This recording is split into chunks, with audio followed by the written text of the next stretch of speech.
Everybody, as is our tradition, we don't have an invocation this evening, but if we could just take a minute and bow our heads and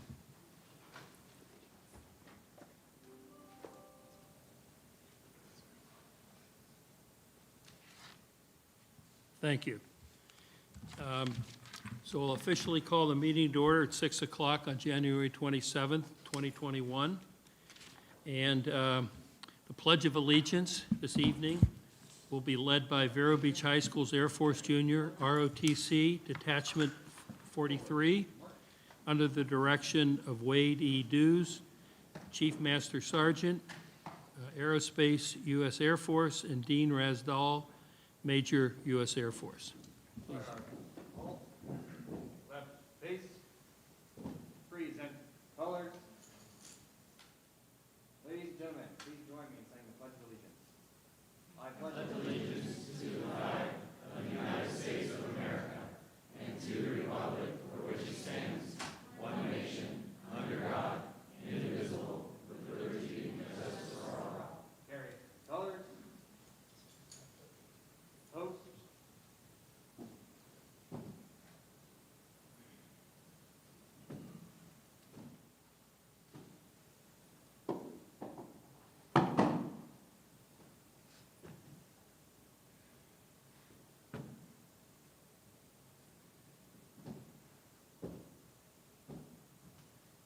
Right face, forward, march.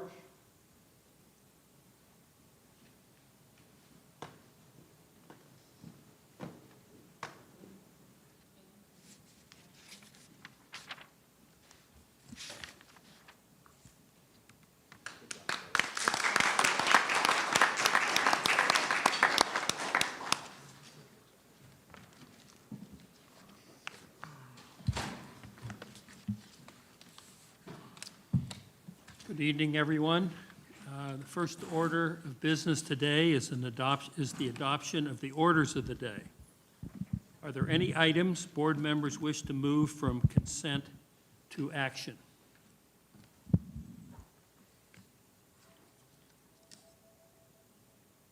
Are there any additions to the orders of the day? Dr. Moore. Through the chair, I do have two, as discussed earlier today during workshop. I would like to request under presentations, it would be item D, and it would be the 2021 ELA instructional materials adoption.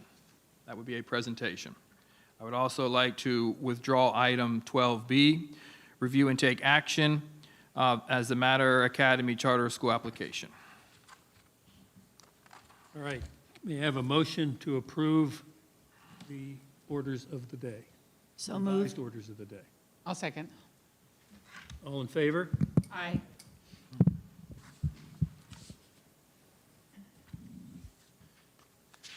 All right. Dr. Moore, I'll turn it over to you. I understand we have some video and perhaps some presentations. Absolutely, Mr. Chair. We have two presentations, or a number of presentations, two of which are videos. I will set up the first video to play, and this captures an event that we really have been working on all year. One of the things that we've done is to ensure that we're incorporating student voice throughout the school year. So there was a standing superintendent student advisory council.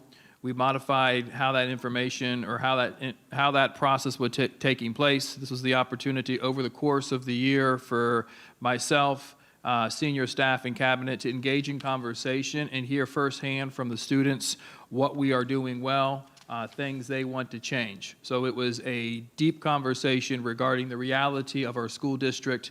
It was pivotal in the creation of our strategic plan as we closed last year, and will continue to be pivotal as we roll out new initiatives and modify our strategic plan going into the upcoming school year. And one of the things we did is felt obligated just not to listen, but to report back and have a level of accountability to our students. So we closed out that Student Advisory Council by having an opportunity to sit with them and give direct feedback to their voice in the shifts and modifications that we will be implementing as a result of their input. So this is a video that captures that progress and the student voice that we encourage here in the School District of Indian River County.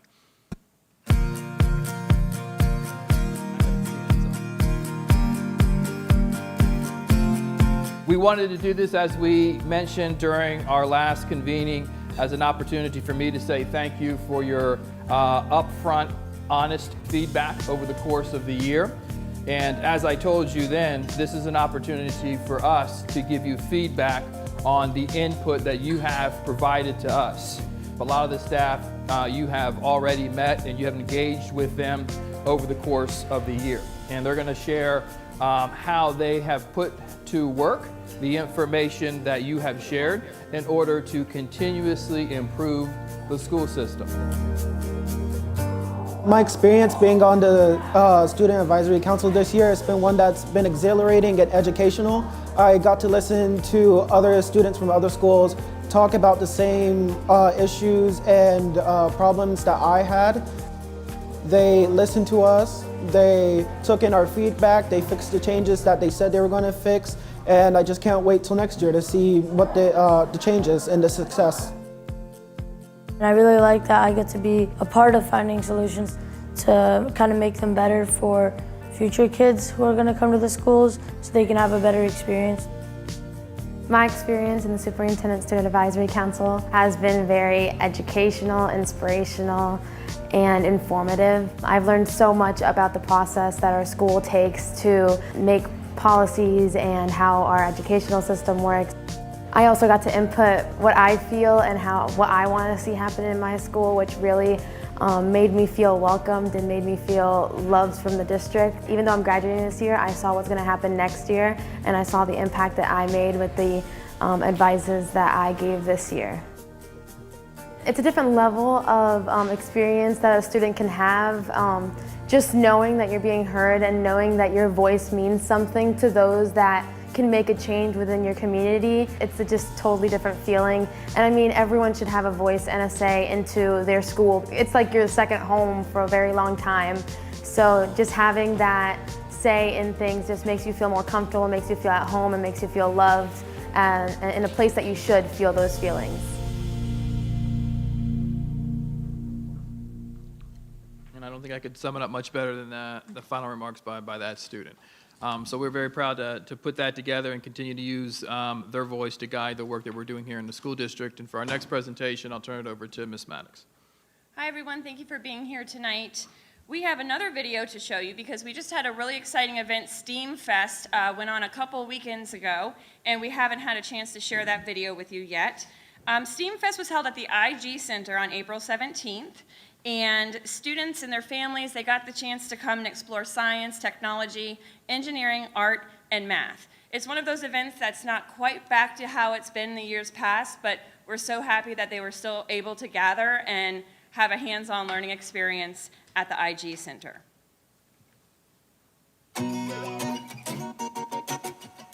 We are very excited today to be here at STEAM Fest, partnering with our local community homeschool, Vero Beach Academy. STEAM Fest is an amazing opportunity for our school district and our local community partners to work together to create a special event focused on STEAM for the students of Indian River County. The school district of Indian River County today has Gifford Middle School here with some Spiro robotics. We also have our new Lego Spike Prime robotics that the students in every middle school have the opportunity to use in our new computer science class. We also have some students from Vero Beach High School using their green screen to take pictures of students with a really cool and unique background. STEAM Fest 21 was amazing. We hope that you take your STEAM Fest bag and then pull out that SDIRC bag. Within the bag there are different STEAM challenges for the students to complete. The one that we are most excited about is our Superintendent Engineering Challenge. We hope that you use the information in this bag to develop something that will help Indian River County. Whenever you finish, don't forget to upload the video on Flipgrid and show us what you've created. So if you have a rising 7th, 8th, or 9th grader, we have a really cool camp this summer, Camp STEAM, and you should be getting a message about it in about 20 minutes from a very familiar voice. So please check into that. Applications for that camp are available at your student's school, and they can turn it right back into the school to their principal or their teacher, and there are still spots open, and it should be a really, really cool experience. Our next presentation is our Casual for a Cause presentation. If you're not familiar with Casual for a Cause, it's a selected organization for each month that students and teachers have the ability to dress down for a day in return for a donation towards this organization. And during the month of March, I know we're a little bit behind, but we're catching up, students across the district had the chance to dress down to raise money to support the March of Dimes. So tonight we have Stacy Myron here. She's the executive director from the March of Dimes, the Miami Southern Florida Market, and she's here with us tonight. Would you like to speak a little bit about the March of Dimes? Sure. All right. Thank you. I wasn't prepared for that, but I can wing it really well. So thank you. So March of Dimes, I'm sure if I asked everyone in this room, have you heard of the March of Dimes? Everyone will raise their hand and say yes. If I say, do you know what we do? Maybe half of the room might raise their hand and say and advise. So we obviously started as curing polio, and we now focus on all health, everything involved around maternal care. So before you're pregnant, while you're thinking of getting pregnant, if you're pregnant, and God forbid, should you wind up in the NICU with an early delivery, we're there for you through that whole process. So. Thank you very much, and we are proud to announce that as a school district, we raised $3,207.16 for the March of Dimes, with Storm Grove Middle School raising the most money at $544.71. We have a giant check. One second.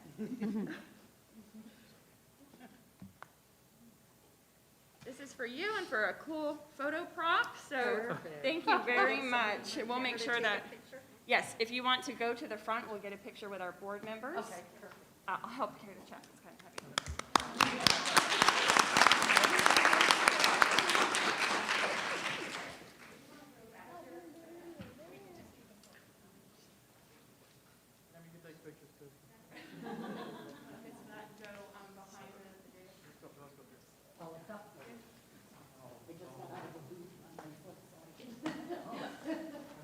That's why I'm in sneakers, so I normally do not.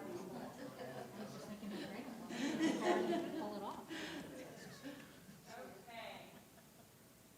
Ready? 1, 2, and 3. Got it? All right, thank you very much. Thank you.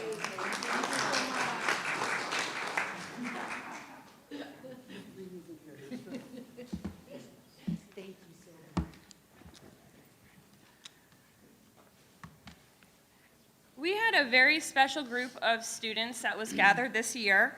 They're the young journalists of the School District of Indian River County. And we're honored to have some of the members here tonight of the Young Journalists Organization. And I would like to ask Serena Sky, who is the Executive Director of the Young Journalists Organization, to come up and share a few things about all of our young journalists. All right, how's everybody doing tonight? I'm Serena, I'm the Executive Director of the Young Journalist. My dream has always been to make a positive impact on somebody's life. I had no idea whose life it was going to be, but I just knew it was somebody. So our team works very hard on keeping children actively learning and enjoying every part of education, and specifically our program.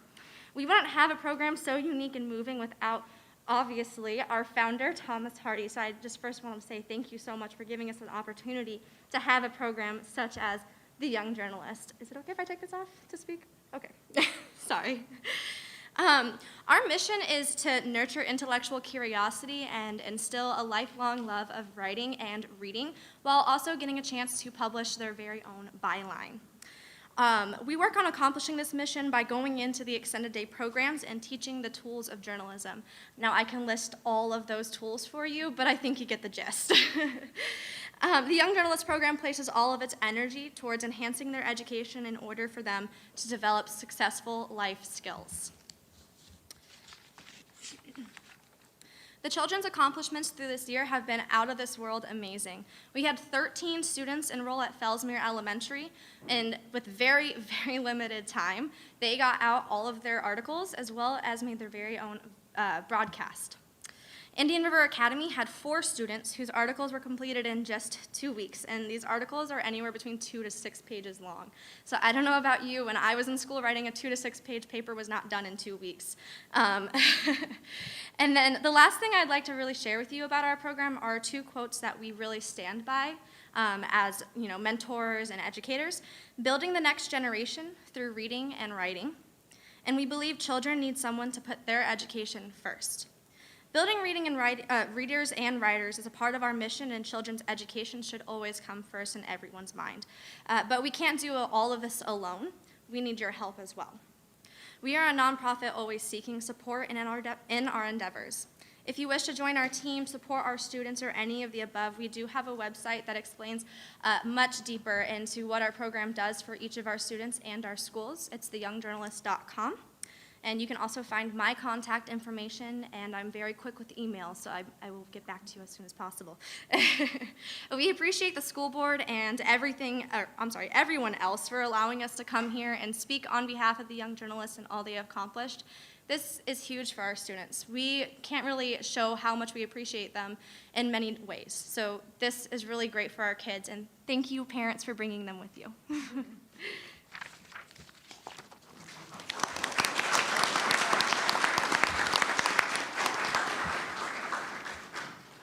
Thank you very much. And I was honored to be interviewed by a group of the Young Journalists, and they were very professional.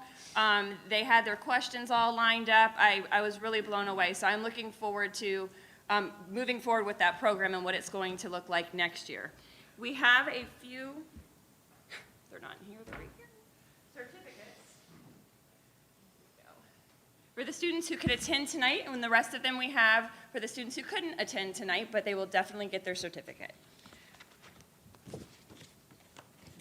Annabella Irwin.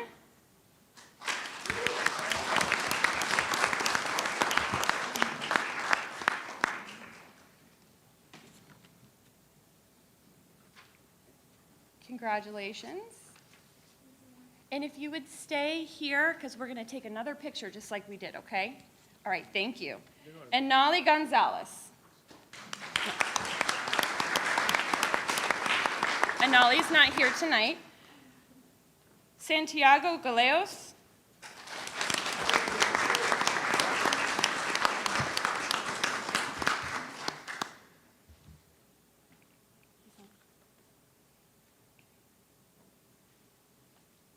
All right. And we have several other students that are in this group that were not able to make it tonight, but the 2 of you were, so you get to go up there and take a picture now.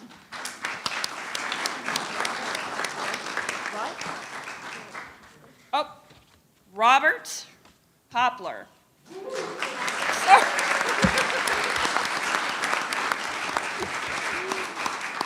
Robert, we are so happy that you're here, and I'm sorry that we didn't.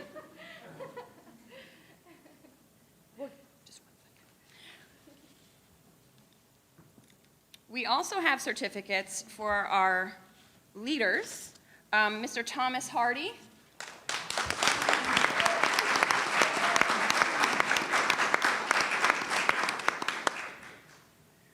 Thank you for being here tonight, Mr. Hardy. And Robert got his certificate, so Robert.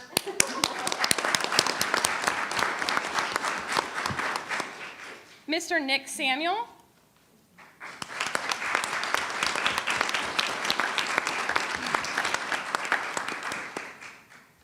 Thank you, Nick. Angela Himes.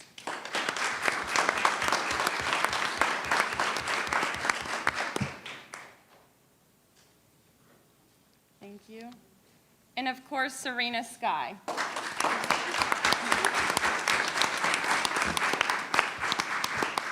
All right, can I ask everyone to go to the front for a picture, please?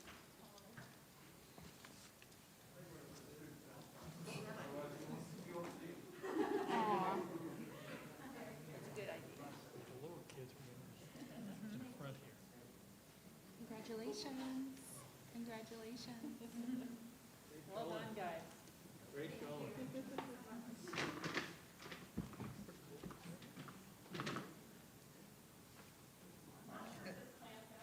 Maybe we should go up there.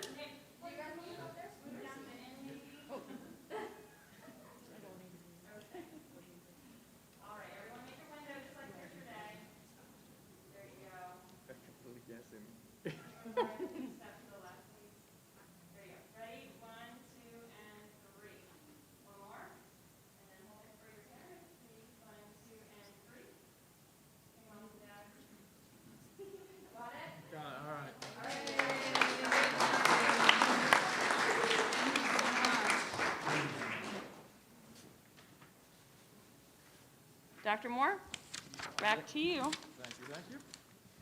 Good going, everybody. Nice job. Yep, my pleasure. Our final presentation will be presented by Mr. Meyer, who is the Assistant Superintendent for Curriculum Instruction. This is a presentation that highlights the process used to adopt instructional materials and how it has been modified within the last year to align to the new best standards. With that, Mr. Meyer. Thank you, Dr. Moore. And through the chair, this has been, for me, a wonderful experience. As I've shared with some people with my background, being in the military, there's a quote that gets misattributed to different people, but it goes something to the effect of, I may not agree with what you say, but I'll defend to my death your right to say it. I've, as 5 years served in the Army, 2 years overseas. I love to see the public comment. I had an opportunity to speak with a number of people prior to this. But I think it's important to do this presentation to really inform the public more about what's going on. I think that, while I respect all the opinions of the people I've had the opportunity to speak with and will continue to go outside and speak with everybody, there's been some misinformation about the process and what goes on. So we're going to try to clear that up. Of course, listen to any public comment, and I'll continue to speak with any constituent that wants my time because I do believe in that process and do believe it's important.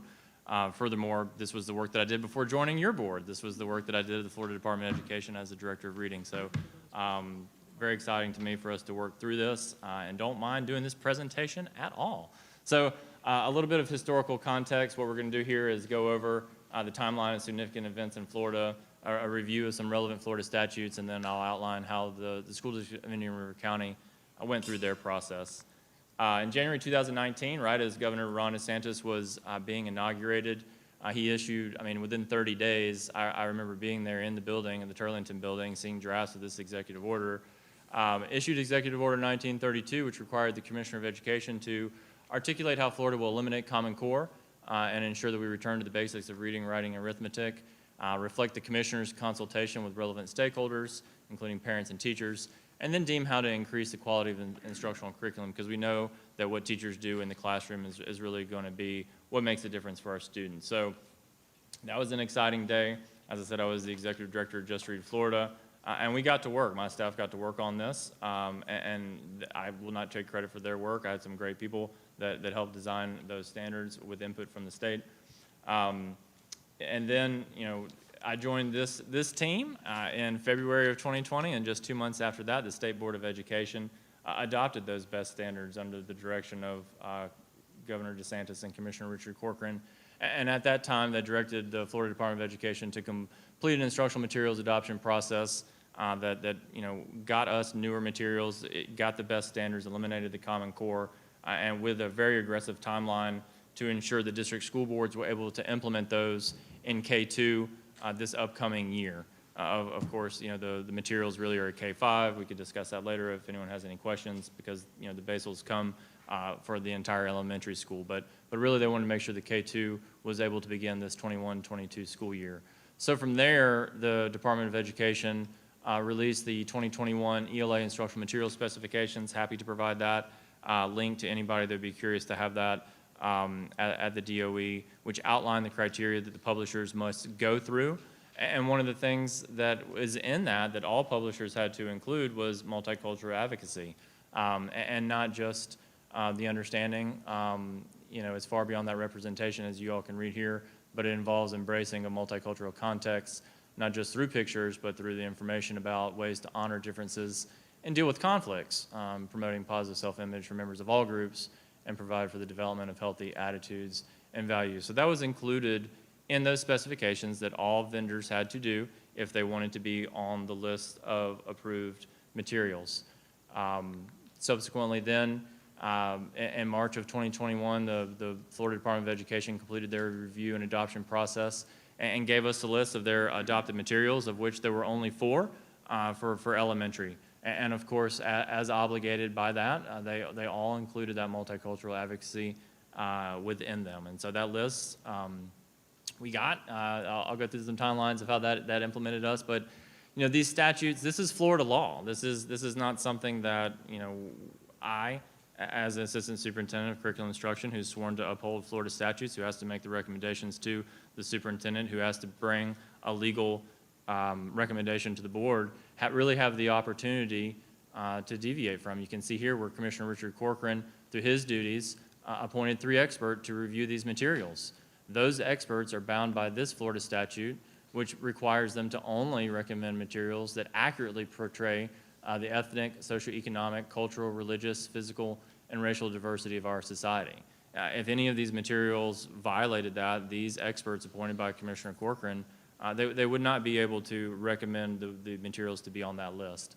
There's a few other things in this statute which, you know, I don't think are as contentious from the things that I've heard from people in the comments. I don't think that anyone is really debating, tobacco, alcohol, and things of that nature, nor this bullet, this is really the third of 4. I broke it up on these slides, so there's ease of viewing, but I don't think anyone has any issues with that second one. But once again, I would just draw everyone's attention to the highlighted part there where, we may not recommend any materials that contain any matter reflecting unfairly upon persons because of the race, color, creed, national origin, ancestry, gender, religion, disability, or socioeconomic status. So those are the materials that once that evaluation was conducted by the experts appointed by Commissioner Corcoran, he released that list, and you can see here, where the statute lists his power and duties to do so.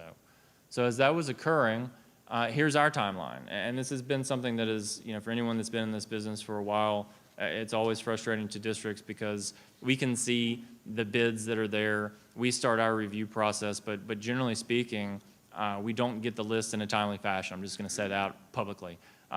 Big kudos to Commissioner Corcoran and his team because there's a statute that I didn't reference on there, but it does require them to release that by April 1st. They met that a day or two early, so it's a big shout out to the Department of Education for getting that list out.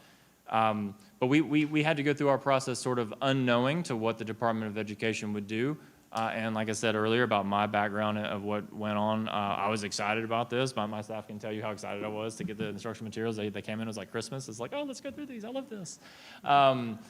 I don't know. I like it. But, we wanted to make sure we took a look at everything. We took a look at every single one of the materials that were on the list to make sure we weren't missing anything. We didn't have any prejudices. And we made our recommendations in March to the school board. Initially, we did recommend Amplify K-5, Amplify 6-8, and Savas for 9 through 12. As that list came out and we found that Amplify was not on the approved materials, we reconvened our Instructional Materials Review Committee, and they unanimously voted to go towards HMH. And so, very proud of HMH. As I said to many schools, I visited a couple who really HMH was their first choice. They were probably excited when HMH ended up being the direction that we're going with the recommendation. They're good, solid curriculums. They're highly rated, all of them from third-party reviewers, both in the state, out of the state, approved by the commissioner. And I have absolutely 100% confidence that the products that we're recommending meet those state statutes. And meet the criteria as required by law. So with that, that was my presentation. I don't know where we want to go from here. Dr. Moore, from any board members, or just move on to where we go. I'll be happy to One of the take direction. things that I might mention is that this HMH has been, at last count, 44 out of the 67 districts in the state of Florida Correct. have approved or will approve and are using this particular curriculum. But are there any other board members who would like, I'll start with Dr. Schiff. No, I was just going to point out that and ask, Mr. Meyer to just remind us of how many districts have already or are about to adopt these same standards, but you've just spoken to that. Ms. Berenborg? Sure. Mrs. Rosario? You can let Ms. Barrenborg go. Okay. Sure. I read the information that was sent to people, and it's interesting when somebody cherry picks something out and they send it out because of their cause and their concerns and they're upset, it does rile people up and it does get them upset, and they do come to our board meetings very concerned, and I appreciate the fact that you are concerned in here. I was concerned with some of the things that I saw in there too.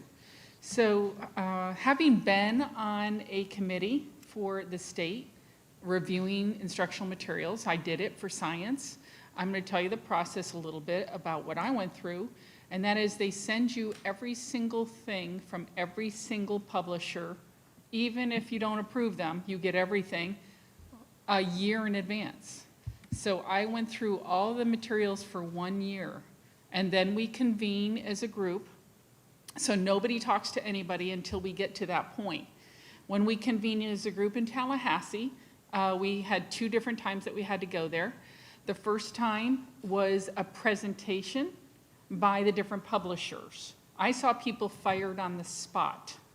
Why? It's big business, for one.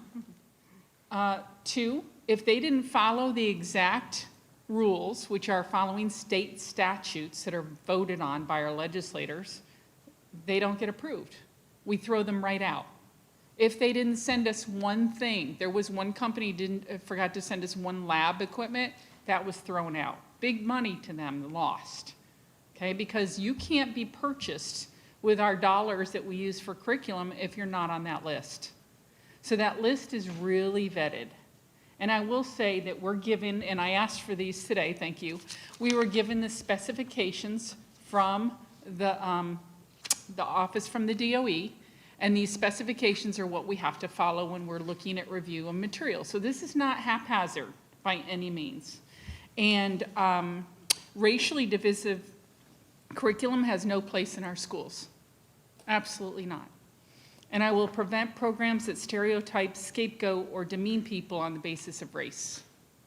So when I saw something like that, and people are bringing up terms that are upsetting people, it perks my interest too as a board member. I want to know what is going to be happening in our schools.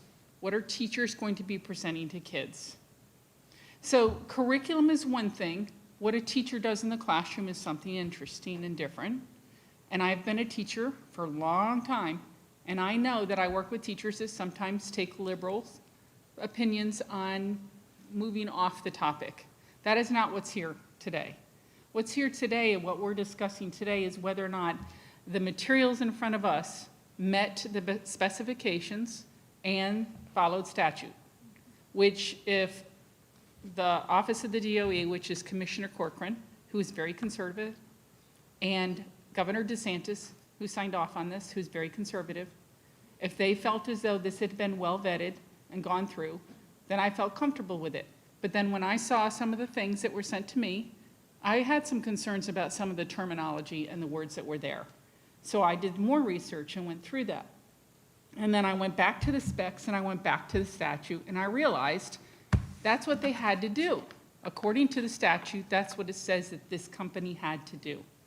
Now, are they taking it to that next level of concern that concerns me as a board member? No. But I have been told that in our professional development, we will stress to teachers that they need to stay within this statute and within this rule that is here. Absolutely. Absolutely. Absolutely. And so, you know, I think that is where people get concerned. They get concerned that people are going to take something and run with it. And then you're going to have to deal with it when your child comes home and talks to you. I get it. I've been a parent. I've had to deal with those things. When my kids come home and say something that upsets me as a parent, because that's not what we believe in our home. So I understand your concern. I appreciate the fact that you're here. There were 3 things that came out of this that were quite interesting in the specs. One was the accuracy, so I'm just going to go to that point because this was something I looked up. The content must be accurate in historical context and contemporary facts and concepts. That is state statute, okay? They are within that. Multicultural part is very extensive now. This was not here when I looked at curriculum. That was many years ago, when I was on the state committee. But I will say this here is what made me go, oh, I see why they put the terminology that they did on those pages. I understand why the terminology is there now because it's right here in the specs and the statute. It concerned me when I saw some of the terminology. And then when I went back here, I realized that's why it's there. I'm very familiar with HMH. I worked with them as a partner and a liaison when I worked in my other district. I know them pretty well. And they're very, very good company. They're a company based out of Orlando. They follow state law. They won't veer from that because they know not to. They're going to lose money if they do that. They will lose our money. So this is not a company that's going rogue. This is concerning me that people are starting to put that out there about something that when I investigated it, I realized this is why they had to do this. Because it's in statute. It's right here in the specs. Anybody can look at these specs. You're more than welcome to ask for them, okay? And you're more than welcome to ask for the statute. And as far as Governor DeSantis and Richard Corcoran agreeing to this, that they have done everything that they're supposed to do and they vetted to this, I feel comfortable now with what I see. Dr. Jones, Mrs. Rosario, would you care to make any comments? Go ahead. First, I'd like to just clarify or make a little bit clear that we are not voting on HMH today. We are not voting on it. What is happening today is that the elementary curriculum is being proposed to be on display for you all to see for the next 20 days, is it? It's already been on display for 20 days. So what we're doing, I mean, you're on the right track. This is to receive public comment about receive that. public And we will comment. vote at a later date. So for the next 20 days, you all can go out and Well, depending on when the meeting is. We've done the 20 days. That part of statute, it's been out there for 20 days. okay, but they can still see it. Absolutely, yeah. Okay. We'll make it available. You all can go out, you can see the curriculum, you can provide your feedback, and there is a specific form, Mrs. Diagresta notified or let me know about this earlier. What, Mrs. Diagresta, can you explain what the process is if parents have concerns and if they want to object? Absolutely, Mrs. Rosario. Once the school board takes official action, and we're talking about elementary curriculum, so once the school board takes official action with regard to the elementary proposal from the superintendent, which isn't tonight, at some future board meeting, that starts a 30-day timeline for parents of students or any resident of any River County to file a challenge on the form that is on the district's website. There's a specific form that must be filled out and submitted before the 30-day deadline expires, and if someone were to file that form, then there will be an independent hearing officer assigned to hear those challenges and make a recommendation back to the school board with regard to anything that the hearing officer determines during that hearing, and then the school board at that time would make a final decision with regard to the curriculum. And at that time, Mrs. Diagresta, if the school board honors the dissensions, if there are many dissensions and the school board honors that and there is a change in curriculum, if we do not go forward with HMH and we choose to go with a different curriculum, what happens at that point? I would then Start defer over? to the superintendent and to Mr. Meyer to reconvene committees and to have additional reviews of the other state-approved curriculum or instructional materials for the elementary ELA. So I ask that because a lot of people don't understand the process. And I want to be able to let everybody understand that process. I also wanted to say that the list that was given to the school districts to choose from were very limited in terms of the elementary. We only had 4 approved publishers. Only 4 approved publishers for the entire state of Florida. Think about that. Only 4 of which we are allowed to choose from. That does not give us a lot of choice. And every single one of them have some kind of component that looks exactly like the other, which is why you are all here. Mm-hmm. We do not write the curriculum. We don't write it, we don't create it. We're not the publishers. The real fight, if you all have concerns, is with the publishers and with the Department of Ed. As a board member, as a mom, and as a homeschooler, a true homeschooler, not just a COVID homeschooler, a true homeschooler for 7 years, you are parents and you have the right to view the curriculum, and this is your opportunity. You have the right to review it and to voice your concerns. That said, I also want to shed a little bit of light on a couple of things that I think might be a misunderstanding as well.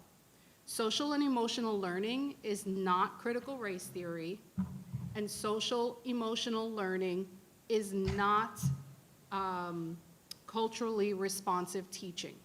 Social and emotional learning has been in our schools for quite a while already, and it's been in our curriculum for quite a while. And in my opinion, as an educator for many years, it's very, very important that it remain there. So I don't want, you know, the mixing up of information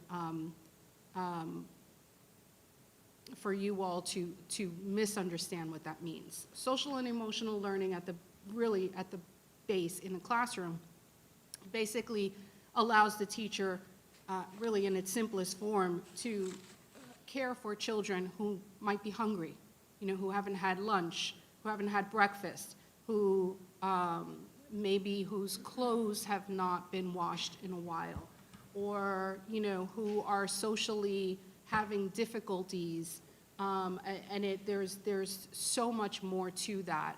But that's really the social emotional component of it within curriculums. It's written in there and within, you know, classroom environments. That's important. Those are core, you know, needed competencies that occur in classrooms and in schools on a daily basis, and that's been happening for a while.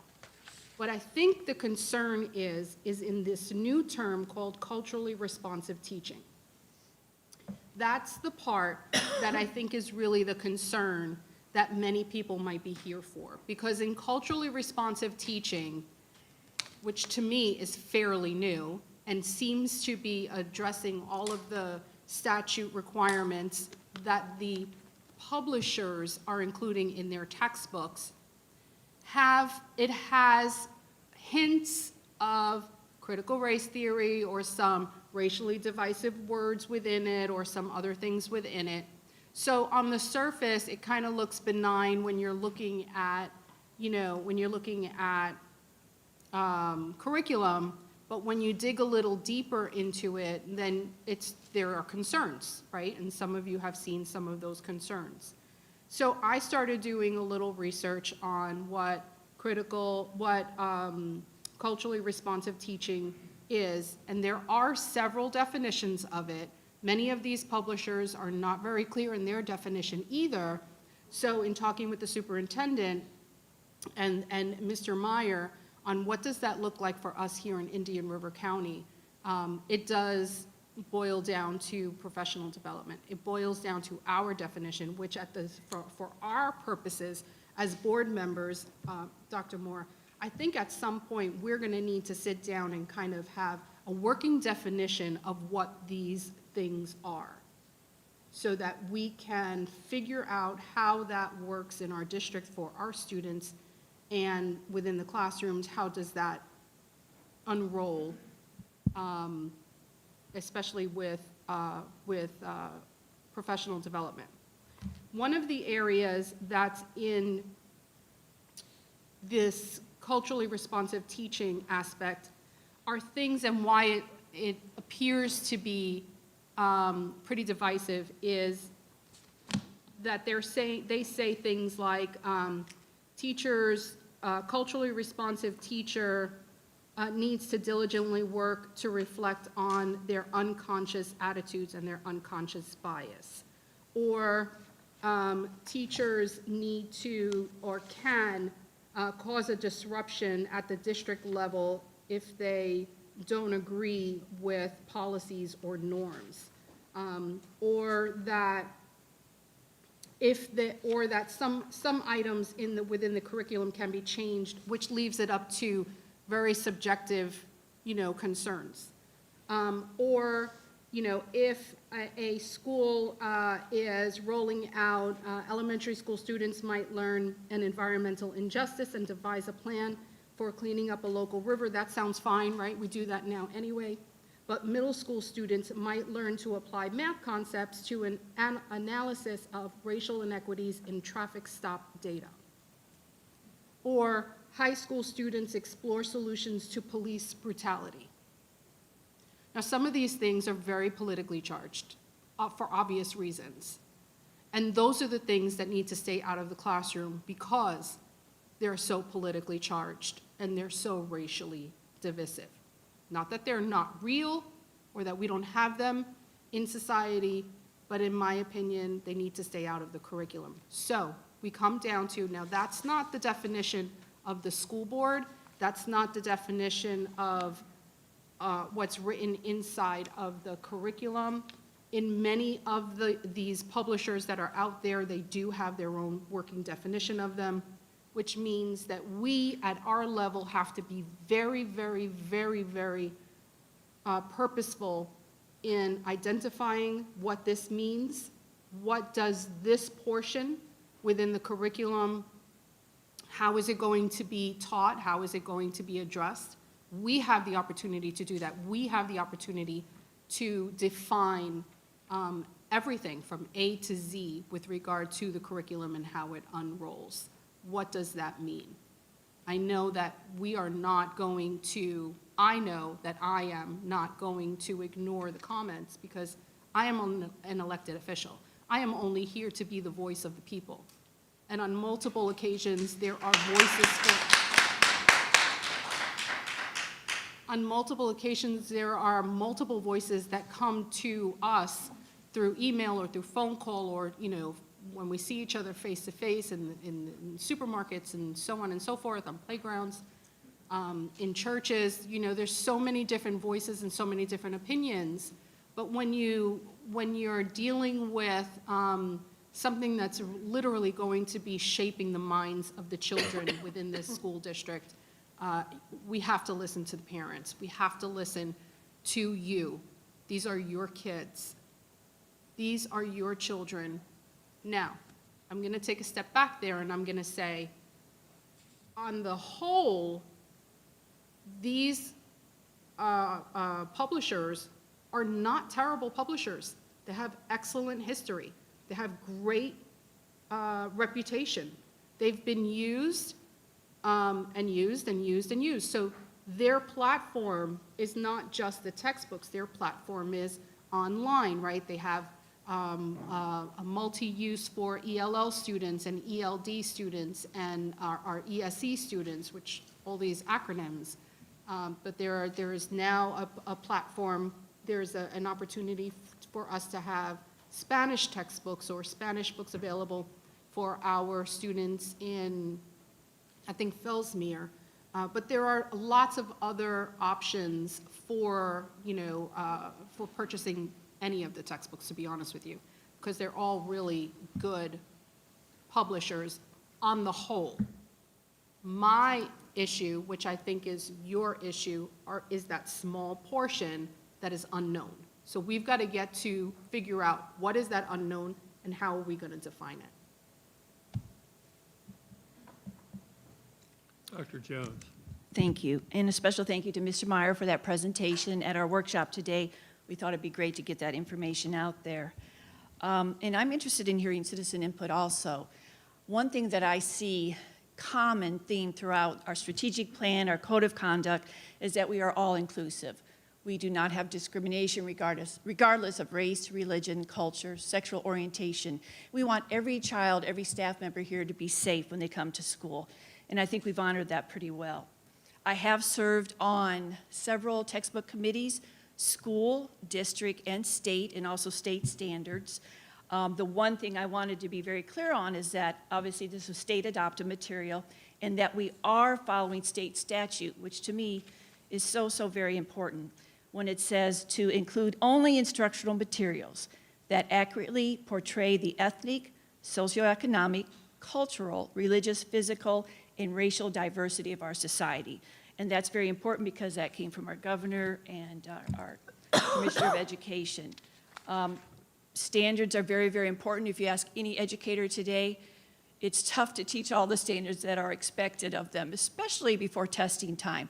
there is not a lot of room for fluff or creativity like we used to have. So I ask that we honor our teachers and that they know the standards, the principals know the standards and the expectations, and they're tough, every one of them. Every subject area has some really tough standards. So again, I'm anxious to hear what everyone says, and I'm very proud to be part of a district that shows we're inclusive. Any further comments from board members? From my, Can I just make Sure. one other thing? I think, and I'm going to stress it again, I think the importance here is understanding that, you know, as far as I looked at, the publisher is following what they had to follow. My concern is, what I'm sure a lot of parents' concern is that somebody goes beyond that when they're in the classroom. And that's what's opening Pandora's box, I think. And so we need to ensure that parents aren't going to have to deal with situations that come to the home because of what happened in a conversation in school. So I think that professional development, as Mrs. Rosario spoke to, as well as myself, I think it's extremely important that we're very, very careful with how we present this with our teachers and how the teachers move forward with it in the classroom. well, I think all of you, I could not be more pleased with my colleagues, all of whom, Dr. Schiff as well, have in the classroom experience. They've served in leadership positions, besides obviously being moms. And I think that all of you should have great confidence that this board, led by these four ladies, not that I'm not on board, but they have the experience that I don't have in the classroom with young children. We're going to do the best we can to make sure that if at the end of the day this curriculum is formally voted on, that the district, Dr. Moore and Mr. Meyer, provide the kind of developmental training that my colleagues have indicated are so necessary. One more comment, and then we'll go to Please. public input. Thank you. Mr. Meyer, you had mentioned before, I just wanted to touch a little bit, just to clarify as well. On the screen, you have Amplify K through 5, Amplify 6 to 8, and Savvis 9 through 12. The Amplify K through 5, just so that the public is clear on this, is the first curriculum that you were vetting with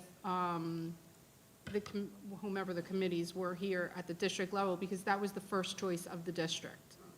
Through the chair, correct. At that time, as I stated, we wanted to look at everything because we did not know what would be approved by the Department of Education. I learned a lesson in that, and next time when I come to the board, I'm going to bring you the ranking from the committee if we are finished with our process before the state is, which is why we had to reconvene the committee after we found out that Amplify was not going to be a viable choice.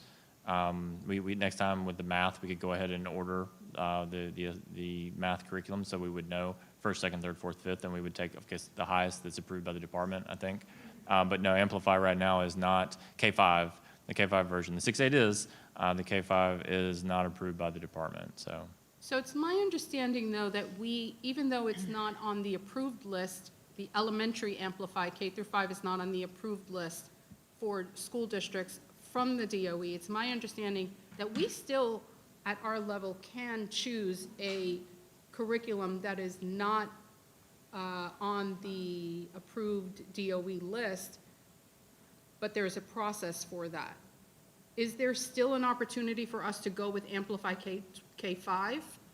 I think there is. So through the chair, it's a different process. It's a process, quite honestly, that we would not complete before the start of the year. And I think the other challenge there is the Department of Education has already, essentially said that it doesn't meet their standards. So if we were to select that, and we would be going against the recommendation of Commissioner Corcoran and the governor in this, and it's not something that I would recommend us do. In order to do that, we would have to release our own bid and negotiate with the companies independently. And the challenge there is, since it's just between us and the vendors, the price that we would pay would probably be substantially higher than what the state bid. That's one of the reasons that districts also go with the state bid process, is because the state can bid on this in an economy of scale, and all districts have to be offered the same product, if we were to try to do our own thing, it would be very difficult for us to do. And like I said, the only publishers who are out there, remember, these are new books to the entire country. These are the Florida Best Standards books. They're the non-Common Core books. Any publisher who attempted to develop one tried to get on that list. There's not going to be another viable product out there other than the ones that attempted to do this. No one else created that product. So although you're right, we could, with different instructional materials, do our own thing. There are many disadvantages to doing that, and in this particular instance, is definitely not something I would recommend through the superintendent for us to pursue. So this is a learning curve for me too, because these are the first of these kinds of conversations that I've had. But what's interesting to me is the DOE did not would approve Amplify for middle K 6 through 8, but won't approve the same curriculum for K through 5. Like, why not just say Amplify is good for K through 12 and let the districts choose, which ones that they, right? I mean, it just seems to make sense, but I understand what you're saying. I just think that that's just.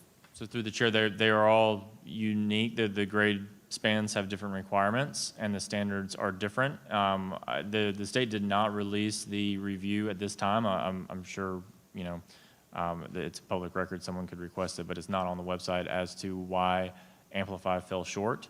But as those reviewers, as some of our other board members mentioned, going through the process, there's different reasons why Amplify may not have made that list at K through 5. I do not know why that is. But it's not a all-inclusive K through 12. It is each and every grade level and product. So something somewhere with the requirements for K through 5, there was an issue. All right. So we're all part of an educational community now. Many of us have been educated, at least to a degree. So we're going to go to the citizen input portion of the meeting.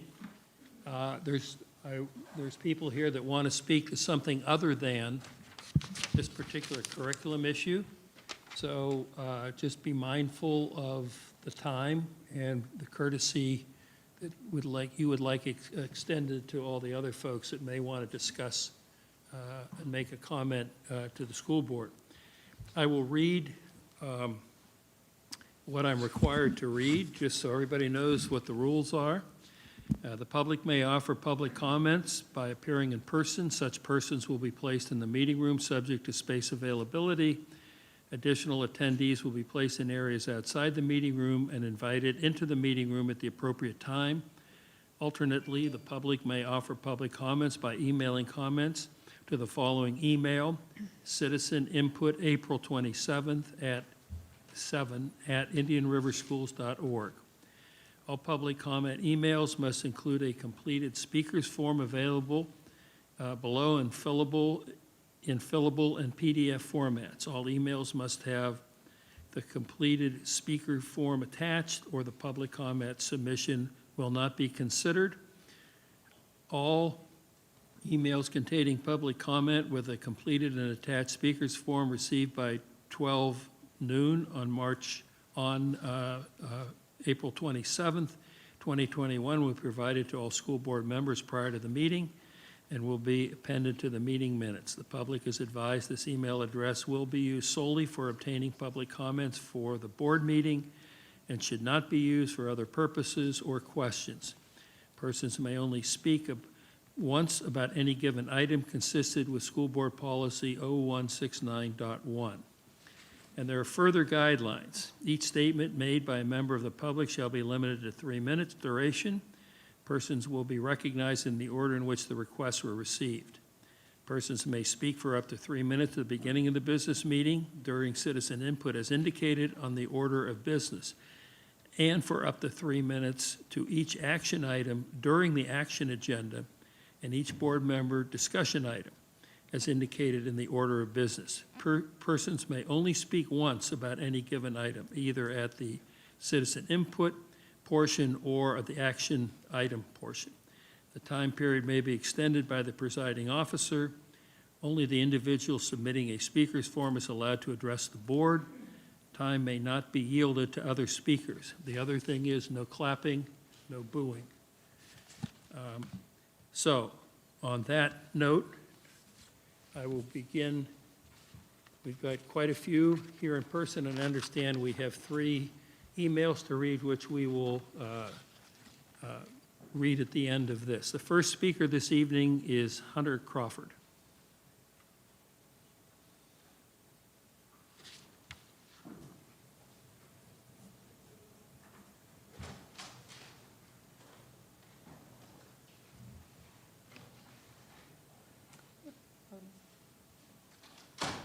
I'm here on behalf of Sebastian River High School's welding program.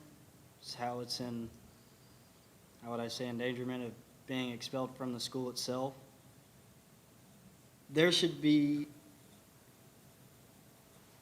I'm a former student of Mr. Bottlorf here. He's the welding instructor there.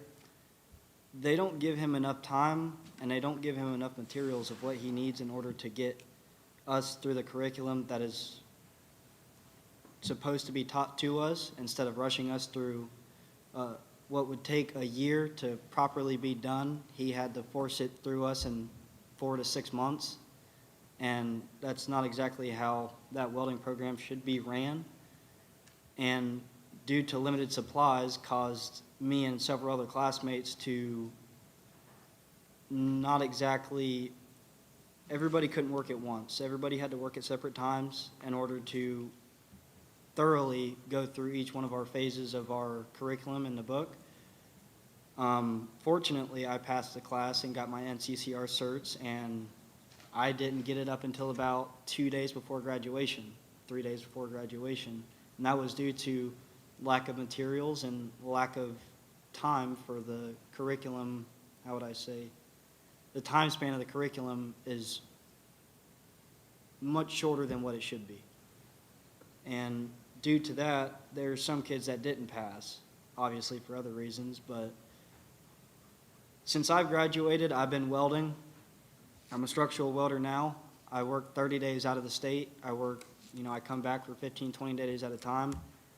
I'm 20 years old. I make $90,000 a year, and same thing applies with other curriculums in the school as far as, culinary and automotive.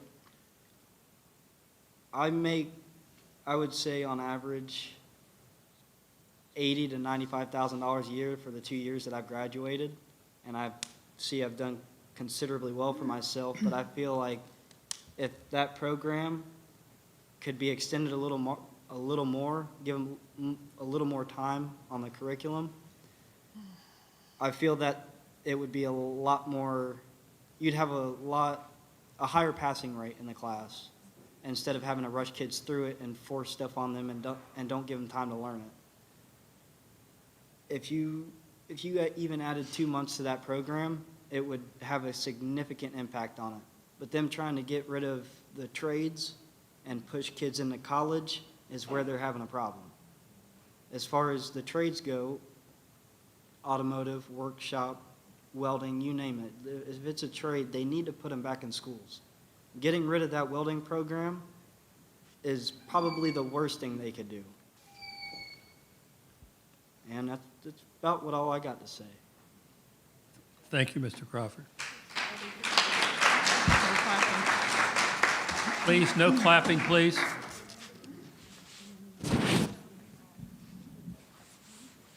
Next speaker, Scarlett Chesser.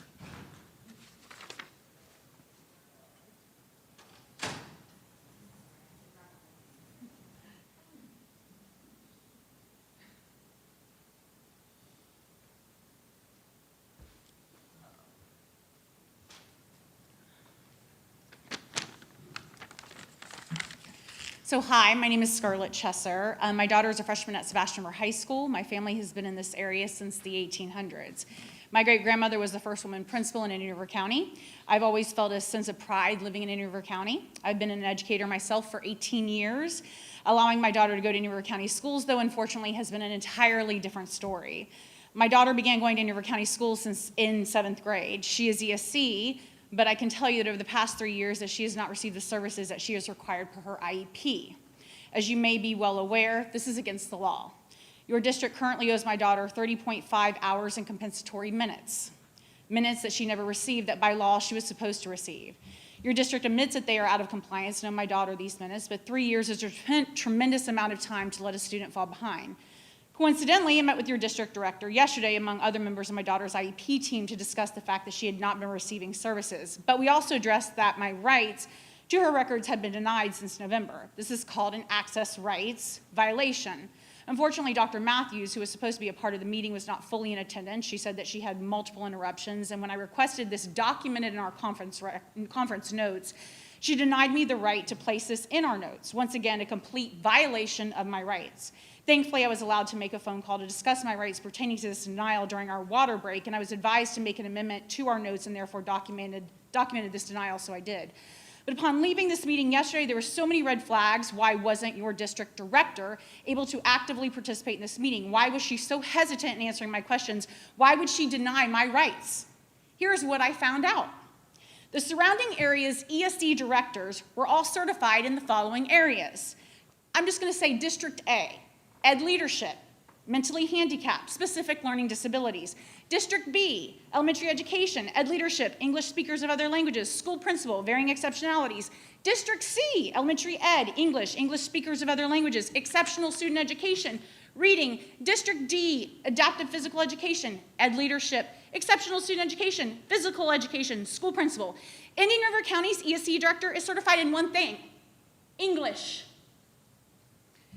Now, in the requirement for that position, according to your own website, the job description requires certification in Ed Leadership. Your reputation in the ESE department is not good, and maybe this is why. On Friday, I'm supposed to go into further negotiations with your ESE district director regarding my daughter, yet this is a person who isn't even qualified in ESE. Why would I negotiate with your county regarding my daughter's well-being with someone who doesn't even understand the legalities in IEP or students with exceptionalities? This leads me to my next point. It has come to my attention that your district is currently in the process of hiring a chief equity and diversity officer. How or why would we trust in your hiring capabilities? Who is hiring? I'd like you to consider the following quote: diversity and inclusion are about giving value to every human, no matter our differences. I hope when you consider hiring people that are supposed to make such a difference in the lives of each of the students living in Indian River County, you can first begin with making sure they are qualified. Thank you, Mrs. Chester. Can they give Your these time is students up. value? Thank you. You're so welcome. Ladies and gentlemen, this is the second warning. If it continues, I'm going to have to ask law enforcement to come in. I don't want to do that.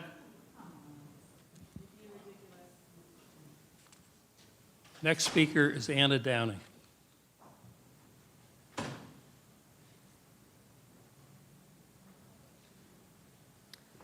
So I'm here on behalf of Sebastian River High School's welding program. I am a former student of Mr. Baudorf's, and I was told that the program is in danger of being canceled, and I think that is a huge mistake. I may not look like I could be a welder, but I learned so much from this program from the 3 years that I was in it. I was certified when I graduated, and I was lucky enough to be in a small classroom where we were able to learn, all of us side by side, but I know that a lot of classes weren't able to do that. And this is an excellent program. Mr. Baudorf did everything that he was supposed to be doing. He was an excellent teacher to me and to my classmates. And I just think that this program is really important for students. And even though I am not going into the welding career, and I did choose a college path, I think that it is extremely important for kids to have the opportunity to choose between those two things. And to take that away is just, it's terrible. But that is all I had to say about that. Thank you. Thank you. Next speaker is Matthew Burge, if I'm reading it correctly.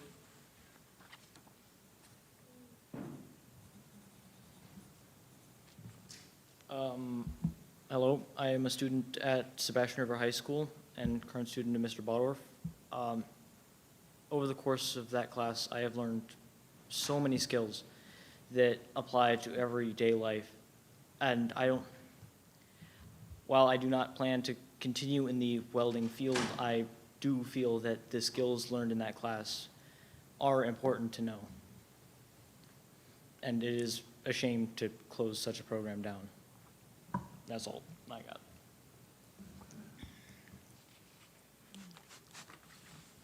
Next speaker, Holly Burge. Hello, my name is Holly Burge. You've just met my son, who incidentally, that's some serious courage on his part to stand up here in front of all of you. I'm here really for two reasons. Number one, in support of Mr. Bodorf and the welding program at Sebastian River High School. We very much would like to see that program continue, if not indefinitely, at least for the next year. Clearly, my son is learning something. My son is a straight-A student at Sebastian River High School, but he is ADD, and the program offers him a hands-on opportunity that he does not get in any of his other courses, especially under the current COVID situation, which has been a disaster, as everybody knows. I would also like to talk about the future of these welding programs and the other technical type educational opportunities that they offer here in Indian River County. I have a little bit of information or a little bit of exposure to the curriculum that Matthew is going through with welding, and I see a lot of material and a lot of, shall we say, hoops that the children are required to jump through, writing assignments, different things that really are not, well, let's just say the whole purpose of a trades type program is to teach a child who is not college bound and functioning in an academic capacity, to allow that child an opportunity to grow and develop in a skill set that he can use to provide for his future, his family, and the community. I see a lot of the academic angst of reading, writing, and arithmetic leaking into these technical programs in a way that is not productive. And I hope that, in a nutshell, the leadership of Indian River County School System will examine those programs and try to eliminate as much of that as they can. They get enough reading, writing, and arithmetic in the other side of school. They need to have their hands-on projects and be learning the trade specifically in those technical programs. That's how I feel about it. Thank you for your time. Thank you. Next speaker, Keith Garrett.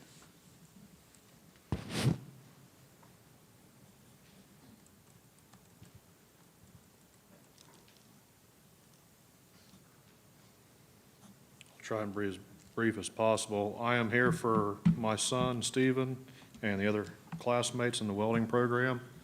It seems like about a year ago this time, we were here last year visiting this issue, and now it's up again.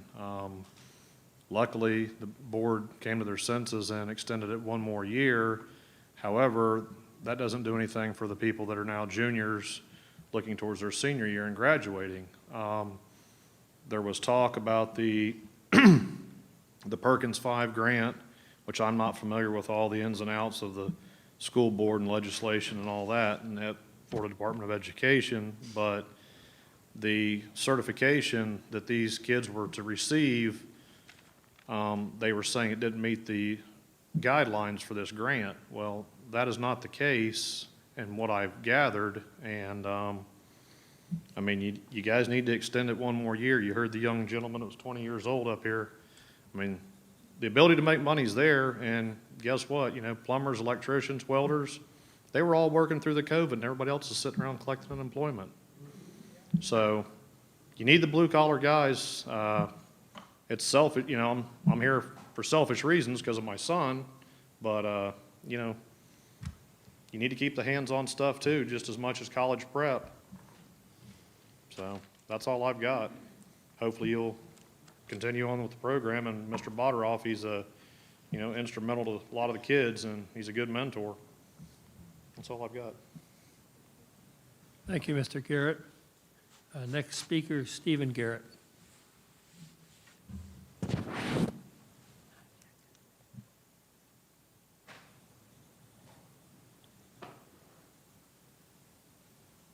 I'm Stephen Garrett. I'm here on behalf of the welding program. There ain't a whole lot I could say that ain't already been said, but what you're doing is wrong. I mean, we've been in that class for 2 years now. You ask any one of his students, why do they come to that school? It's for his program. There ain't any other reason. And a lot of us, we run our first beads or whatever last year. We do projects and stuff. We got pictures of that because we're proud of doing that stuff in his class. Stuff we wouldn't have been able to do if it weren't for him and him teaching us how to do it. Now, we're not asking for a whole lot here. You've already taken away the certifications. We're just asking for one more year just to not end it so we can at least finish it for our senior year. And if I'm being honest, at the end of the day, all y'all up there, y'all get paid the same amount of money whether that program stays or goes. And do you really want to take it away? Like, there's not a whole lot that, we just let's finish the program, That's about it. Thank you, Mr. Garrett. Next speaker, Nicole Campanelli.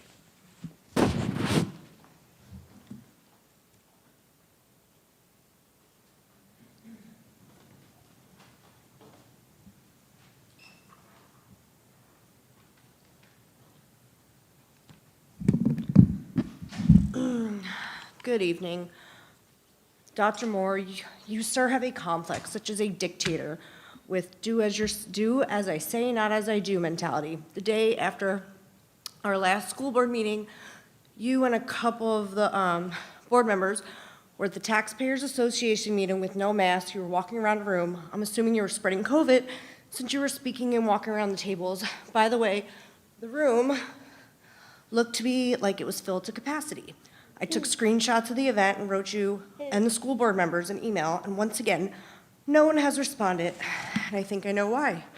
Because I'm right and you guys are in the wrong. Either asymptomatic spread is real or it isn't. I stated last meeting that it is asinine that our children are forced to wear masks at their desk when they're in a room with the same 18 people day after day after day. And yet, here you all are muzzleless with a ton of people, and yet here in our meetings, you wear the mask as a display of political theater. How are your actions okay, but our children are forced to wear a mask in school at their desks all day? And is it because you are the elite and we are the peasants?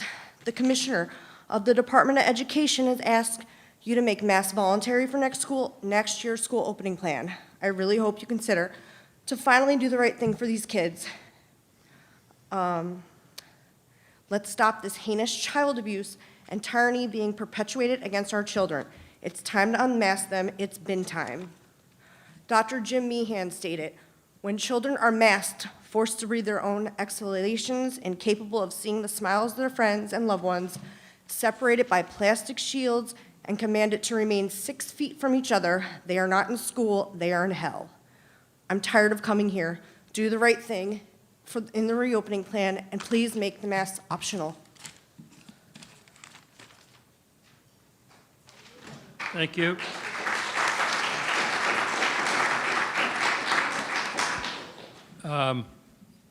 That's the third time. Happens again, I'm going to recess the meeting. The next speaker, and I'm sorry if I mispronounce it, it's hard to read, the Shuna Carpenter.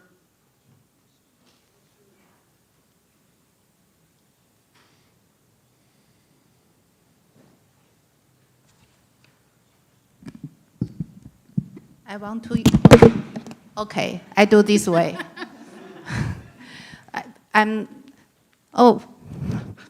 So I'm from China. I have accent when I speak. I try to speak loud and slow. I don't have children. Why I'm here? I love my county. I love my country. And I love children. I may cry. I'm not allowed to do this. I cry here. I don't feel good energy in this room. This is supposed to be happy for our children. We protected them. I don't feel that way. I'm from China. When I grow up, we only have one kind of book. Whole countryside from north, how big China? We only use one book for same grade. Chinese one, English one, the same book. Every village, every city. Now you told me, in this country, in our state, four-set book. How far away from here to China? I didn't see anybody smile. Because this is how much we give up. We give up the price we talk about. If we choose the book out of these four, then we will pay extra money. We will be working harder. Oh, how much harder you work for us or for the children, or you manage us? You get our taxpayers' money, then you tell us, okay, this is what we have to do because the state, because the law, because the biggest publisher, they lost money maybe, but we lost our children. These are the parents, they have children, these are the children. You, another side is supposed to be work, listen their voice, not work for the government. And we help us. We're looking for the hero from here. Who will be help our children? Not brainwashing them. They're too young for learning that. Nobody can protect him. You guys make a decision here. I'm shaking.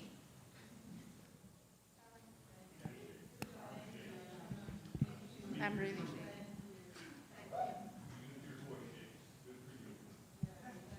Next speaker is Trent Uri.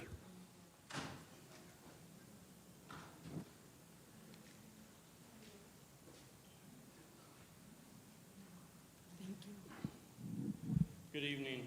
I'm Trent Uri. I reside in this county with my family. 2 of our 5 children go to this middle school here. At the beginning of the 2021 school year, after learning that the children would be masked, and was told that it was most likely only going to be the first semester, I reluctantly kept the kids enrolled. I was told by the school board that the masking would be reevaluated for the second semester in January. Here we are almost in May and still being told that it's being looked into. These masks need to come off now. We elect the school board officials and expect you all have the best interest and safety of our children in the school. Bill HB 241 on parental rights states that our rights as parents do not ever stop, and we have the authority over anyone to what's best for our children. In the DOE order for no masking next year, the data shows us that the districts face covering policies do not impact the spread of the virus. Especially, we have all the vitamin D in Florida that is really able to combat this virus. Face covering should be the individual's family decision. My son and daughter attend this middle school. Since masking, my son has been experiencing sinus discomfort, complaining about the pain behind his nose. He is not required to be masked at all his soccer tournaments, games, and practices. Why is this different? There's more people he's around there.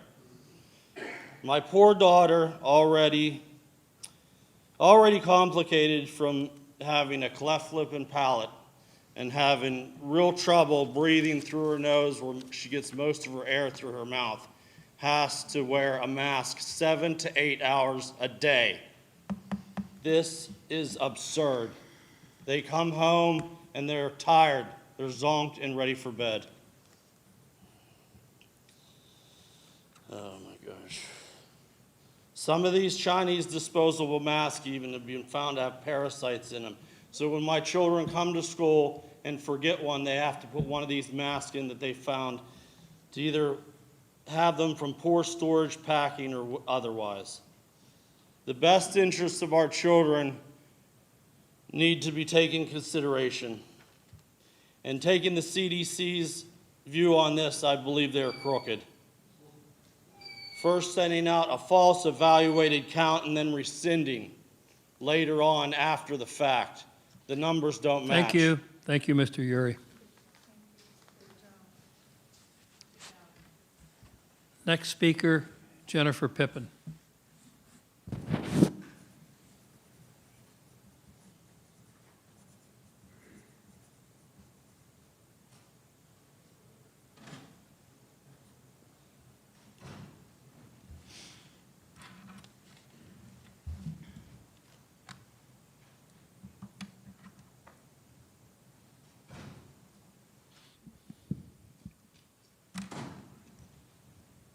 Sorry, just a second.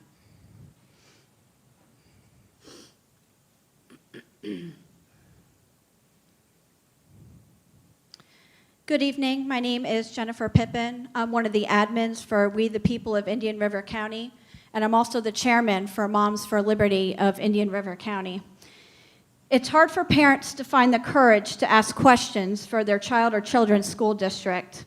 And when I listen to board members refer to community and parents' concerns as stirring the pot, and rather than seeking to understand the reason for the scrutiny, it only confirms why we can't trust you.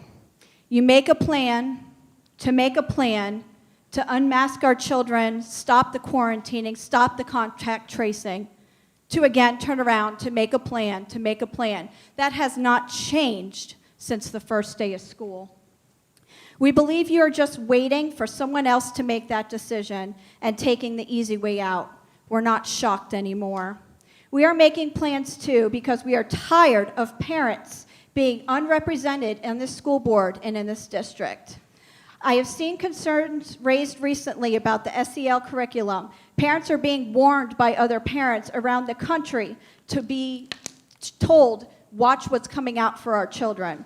There is buzzwords that are woven through these harmless to harmful curriculum that lay the foundation to understand using SEL terminology to build upon the concepts of the critical race theory. Parents are asking questions and your immediate reaction is to discount them and dismiss us. Why? How can you expect parents to trust you when you treat us like that? Social emotional learning is built upon respect and trust. How do you expect us to trust you and teach our children about these concepts when you don't respect us, the parents of the children you teach and govern? I've learned recently that things once would have been unthinkable, for example, like adults keeping schools closed and requiring children to wear face masks all day are real.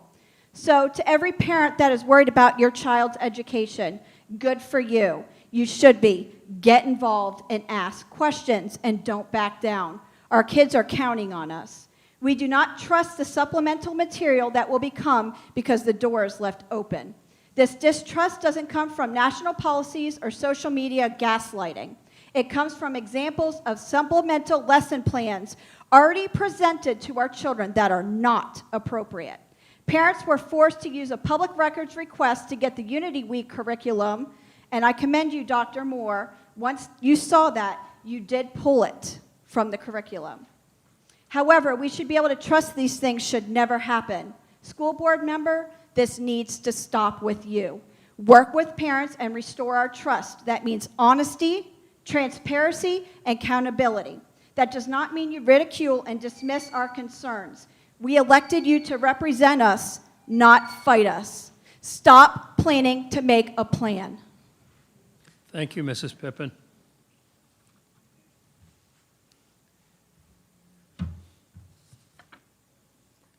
Next speaker, April Gonzalez.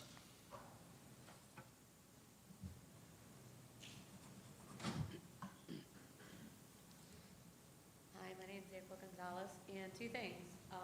You have the mask mandate, and half of you here don't even have a mask on, but yet you expect our kids to wear them while they're in school. It's a two-way road. You want the rules to be obeyed, you gotta obey them too. Two, I'm here for Brian Bordoff. My daughter was in his welding school. To get rid of a teacher like him would be terrible, and to get rid of this class. You know, some parents can't afford their kids to go to college, and they have a trade that they can do and make awesome money. This gentleman here, he takes money out of his pocket to buy supplies for these kids. He takes time with these kids. He even he made a program after school for kids to make up their grades if they didn't pass. And I mean, that's awesome. There's a lot of teachers that really do care, but then there's ones that just don't care. They just want the paycheck, get the kids out of the classroom, and that's done with. This guy here, he lives for these kids. He is an awesome teacher. And this trade that these kids can get to make awesome money, I mean, it's awesome. I wouldn't want it to go anywhere. I'm going on 49 years old, and I'm busting my, excuse my mouth, ass, making over $33,000, $34,000 a year. And this gentleman's 20 years old, and he's making almost $100,000 a year in a trade with no college. I mean, and you guys want to get rid of it, oh, because it costs money. But you know what? It's going to cost money to lose all these kids in this class and to get rid of this program. Brian Bordoff is an awesome teacher. Don't get rid of him. Let him continue teaching. You know, like I said, he takes money out of his pocket to work with these kids and get them things that they need to learn. You know, just don't get rid of this program. We need more programs like this. We really do. Thank you. Thank you. Next speaker, Thomas Hatch.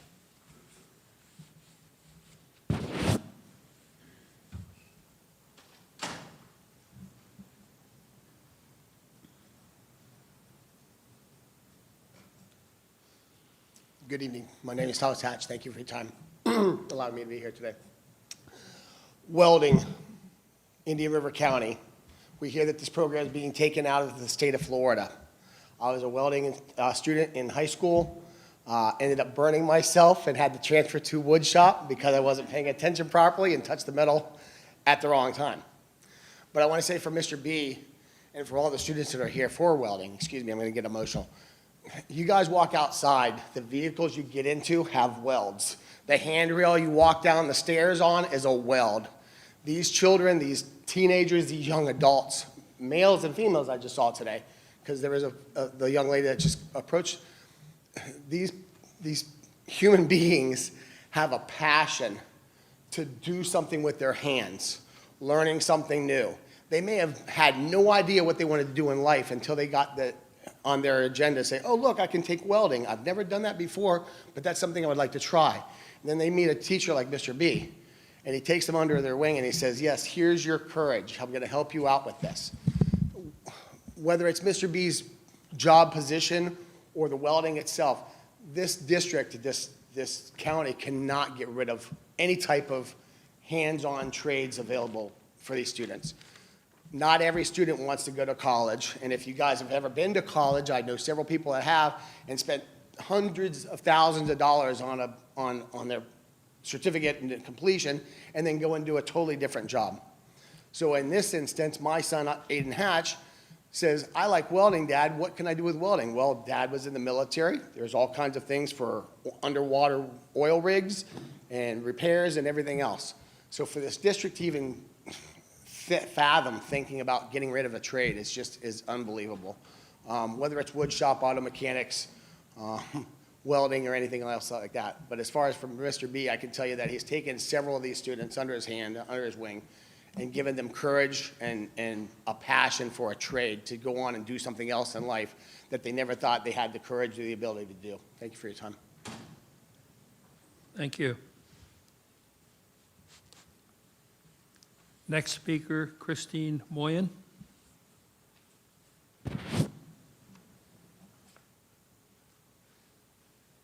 Hi, I too am here to speak about welding. I think the biggest question that we always ask our children is, what do you want to be when you grow up? And in this day and age, that's a very scary thing. And I don't expect any of them to actually have the answers. But I know for some of them, they expected that when they were going to get out of high school, they could actually take a trade and go into welding and have time to decide if that is what they wanted to do or if they wanted to further go towards another career. But with that being taken away, of course, they're not going to graduate. I don't know all these certificate degrees and everything about it, but even one more year is one more year of experience. So it's a trade. I think it's a trade that is very, needed in the world, in our states, and I don't understand why we're taking it away. I was here last year to support it. I was very glad that it was held on for another year. I realize it's disappearing. So my son was offered pottery. I have nothing against pottery, but I'm going to tell you right now, pottery is not going to get my son very far in his life. It is not what he wants to be when he grows up, and he has considered welding, and it is emotionally upsetting to him that a choice that he made is not going to be there for him, and I support him 100%. Nothing against pottery, but I would rather have him work towards that. So everything else has been said. I just want to do my support for welding and for the teachers, and I hope that everybody is able to get together and perhaps discuss it more and make a different decision, because I think it's really going to be a loss, not only to the students, but for the district and for everybody involved. Thank you very much. Thank you. Next speaker, Joshua Terry.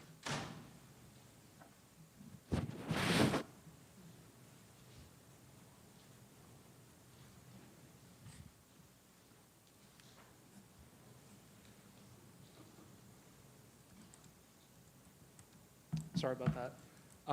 My name is Joshua Terry. I was a previous student at Sebastian River High School. This is my second time coming here. I came here last year, and I really didn't think that I was going to be here a year later. I was really surprised to get the call. I'm glad today that we can be here for a possible second chance and to once again voice my opinion and our opinion. When I heard that our program was getting shut down, one of the main reasons that I heard was because of funding, specifically a Perkins 5 grant. Well, the first thing that came to my mind was, what exact funding have we actually gotten? Over the 3 years that I spent at Sebastian River High School in the welding program, I have continued to build our welding tables, etc., and I continued to cut metal and fabricate door stops, for example, so that we could produce funding for our program. Things that we built, etc. Sorry about that. We just got welders last year. I saw them all in boxes. And about a few days later, possibly a week, I heard that our program was being shut down. That was the first actual thing of funding that I've actually seen towards our program. I've seen the same exact torn apart snap-on toolbox that we've used, the same chop saws, the same broken angle grinders, the same things, etc., etc. I've seen it over and over, and I really don't see why our program is being shut down because of that. It's kind of an insult to me because I feel that I and other people here have built this program ourselves, not because of the grant. Aside from that, the importance of this program, it's not just a welding program. This is an entire program based on fabrication, fixing things, taking things apart, learning what tools are what. When I was helping people throughout the welding program, there were some people that didn't even know what the difference of a Phillips and a flathead screwdriver was. And they learned that at the end of 3 years. That was actually something I learned my first year. There's some things that I've learned in the welding program that most people in this room probably wouldn't know about. I can give a real live example of that. About 2 weeks ago, I was working at my full-time job, and I was out in a warehouse working an industrial pump. What happened was there was a plug on the ground, and we constantly worked through a flooded area. And long story short, I was electrocuted because of the GFCI that was supposed to be there in the first place. Thank you.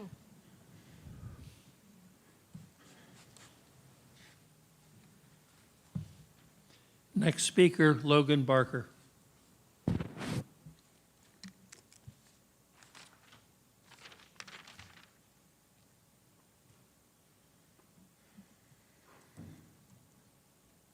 Coming here today to speak is an opportunity I was not going to pass by to make not only my voice heard, but the students in the welding program and their concerns for the plans for this upcoming school year. I don't know the situation that this district is continuing with the welding program, but I'm thinking a lot on it. Not for myself, but the students that have worked hard alongside me in Mr. Baldorf's program and enjoyed every moment in the weld shop. This program may not be what the district wants to keep, but please at least give the students the time and opportunity to finish a class that they've put the work into for almost 2 years now. If we leave here tonight and nothing changes and the program's not kept at Sebastian River High School, at least I got to support Mr. Baldorf, one of the best teachers I've had and also my first instructor, and represent my friends that built strong relationships with while in this program. It's been a real journey seeing them come out to school and just work in the shop, learn safety skills, and these kids actually want to come to school for a change. They don't skip his class or want to hang out in the halls. They put the work in. They've been taught sacrificing time during and after school to complete projects and fixing school, gym, band, and football equipment. Please don't end the welding program at the end of this school year or sooner.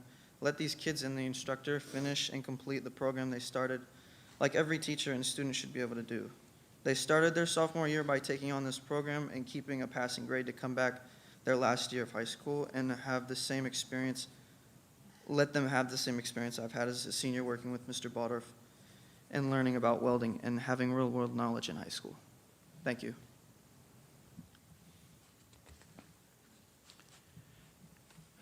The next speaker is Sarah Hewlings.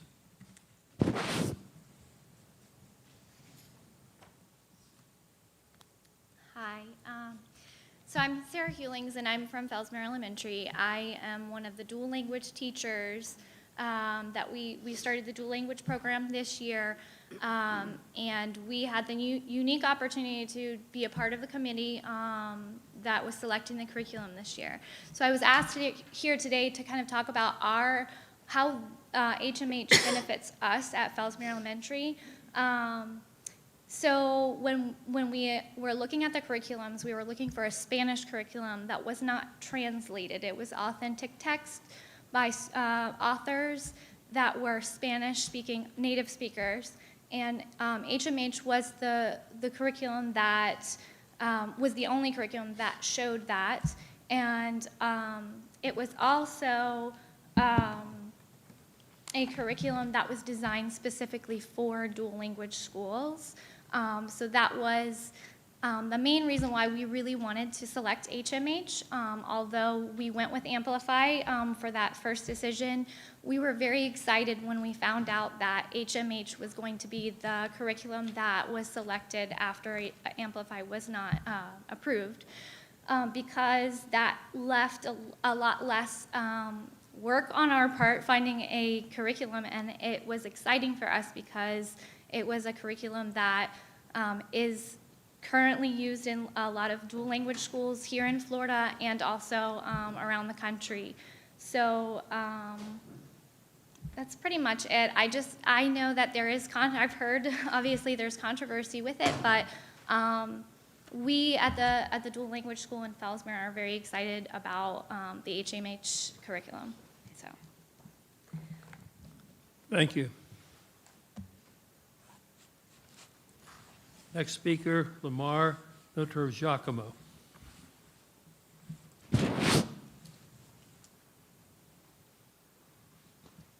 Well said, Mr. Barefoot. I'm getting better. Okay. First, I want to say, I agree wholeheartedly with everything Shuna said. My applause goes to you, Shuna. It's rather disingenuous to expect parents to come to the school board and spend hours reviewing the textbooks. They need to be made accessible online for parents, because parents do want to know what their children are being taught. We can't come here and stand for hours and go through curriculum. So please make them accessible for parents who can't look at them during regular hours and need to take time in the evenings to review the textbooks, because we do want to know what's in those textbooks. My grandchildren attend public school here. Why only 4 approved publishers? It begs the question whether the DOE really is serving our children well, and we're going to be looking at that. We're going to be we're going to be sending emails, and I hope we get responses. Gentlemen from the DOE, thank you for being here, and I hope that we will get a response from you and Mr. Corcoran when we send our emails and ask our questions. It's very hard to get questions answered. We're being given false choices. And the material that our kids are being taught, and even from the school district, Indian River School District training materials, is very subjective, and it manipulates and exploits the emotions of our children. Our children should be getting a solid foundation and to give them a better future, and we should be looking for the highest educational standards and not expecting our kids to bow to every emotion. Our emotions are God-given, but we shouldn't be living our lives and making all of our decisions on our emotions. This is saying that we should isolate race while acknowledging the broader scope of diversity and the variety of factors that contribute to a racialized problem. These kids are in this is for elementary school. Adults have trouble processing this information. We are dumping on them instead of educating them. They should come home happy. I heard parents testify tonight. They come home exhausted, and we're dumping all this emotional baggage on them rather than giving them a solid foundation. And I want to point out one other thing. Sandra Stotsky was credited with creating the highest English language arts standards in the country when she wrote them for Massachusetts. She has offered her curriculum for free. Why, Mr. DOE, and why school board representatives of the people, we the people, you work for us, despite the fact that you think, some of you tend to think that you are better than us because you are highly educated or because of the money that you have. Parents are in charge, not you. And so we thank you for the job that you do, but we ask you to be more sensitive to the parents and quit trying to make us feel stupid. Thank you.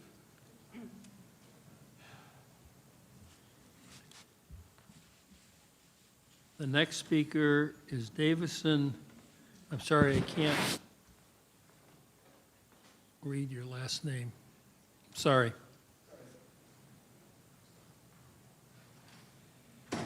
Hi, my name is Davison DeGroat. I'm here to speak on behalf of the welding program at Sebastian River High School. I'm a junior in the welding program, and I have to say this program's helped me a lot. 8th grade year, I got diagnosed with Crohn's disease, and I had to take some very strong prescriptions for my stomach. 9th grade year, I was constantly sick due to the medication, and 10th grade year, I was taken off the meds, and I went into the welding program. My grades skyrocketed, and I kind of had to continue to keep them up to stay in the program. Bodorf pushed me to do that. He pushed me to keep going. And honestly, because of him, I didn't drop out of school, because I was thinking about it.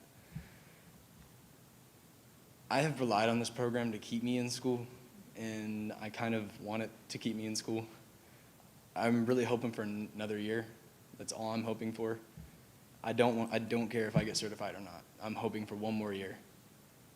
Because like Steven said, without this program, I probably wouldn't even be in school. This is the only reason I come to school, for welding.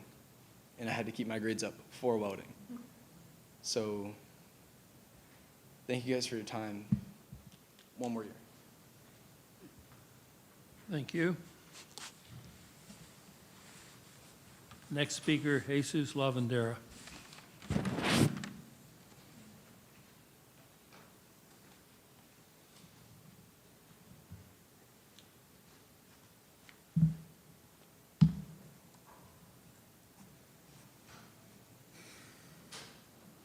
Thank you.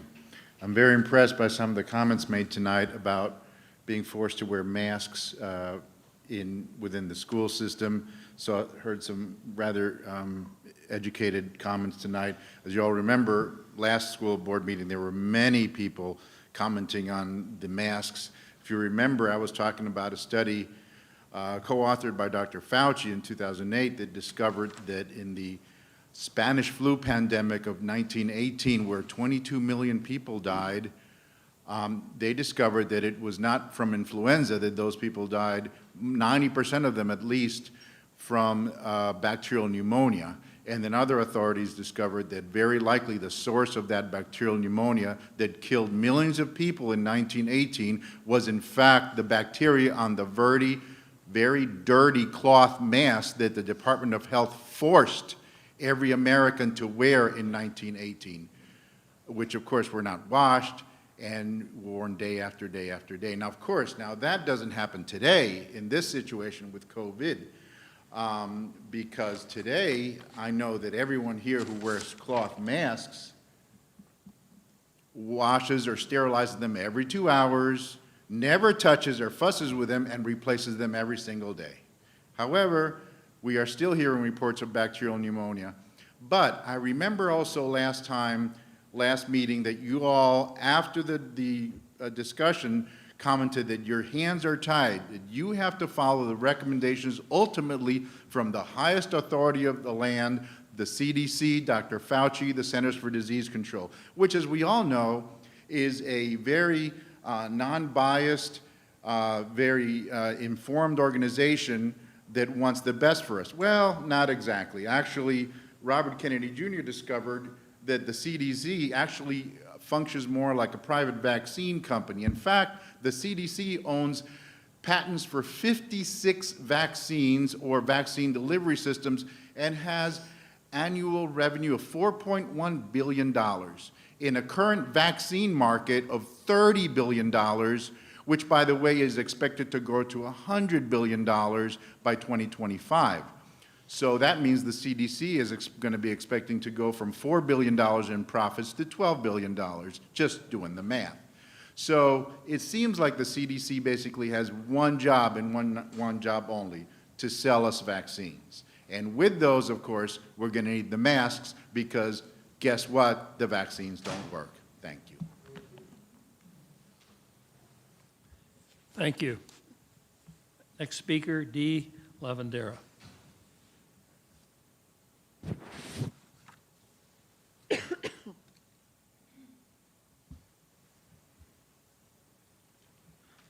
I really didn't want to speak tonight. But I feel like I need to speak. Talk about a lack of diversity. Look at the textbooks. Four textbooks. And of course, y'all are, hands are tied because of the state, the Tallahassee DOE, the Tallahassee legislature. Way up there in Tallahassee, they make the rules and y'all just have to follow them. You have no choice. I also want to say, I think we need a trades charter school. But it sounds like the Florida Department of Education is happy to take the heat. And the Florida legislature is too, to protect the local school boards so they can hide behind the powerful and practically impenetrable walls in Tallahassee. 4 books. I'm so stunned by that. Thank you, Chairman Barefoot, for educating us all on the tons and the curriculum superintendent, deputy superintendent, on the tons of red tape and months of time it takes to go through and pick one of 4 books, all with mostly the same stuff in them. We give the taxpayers, the taxpayers in Indian River County, give this county close to $300 million a year for 18,000, less than 18,000 students. We don't have a money problem. And this county, unlike many other less wealthy counties, our tax base mostly funds the money that comes to the school board. We pay for it. And probably mostly thankful to the residents on the beach, because they probably pay by far more than any of us. But given the fact that you have 300 million plus, and it's really, they have 350 million $15 million, but it comes from various sources. We're still underperforming. Our schools are like C's. Our kids are struggling. There's no jobs in this community, really. There's Piper, and in fact, the school board, if you didn't know it, is the biggest employer in the county. Thank you.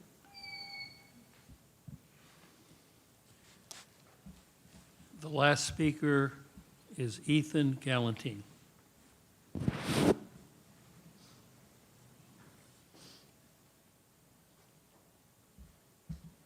Hello, I'm here on behalf of Mr. Bodorf and the welding program at Sebastian River High School. And I'd like to start off by saying that I believe that it is a big mistake to get rid of the welding program at the Sebastian River High School.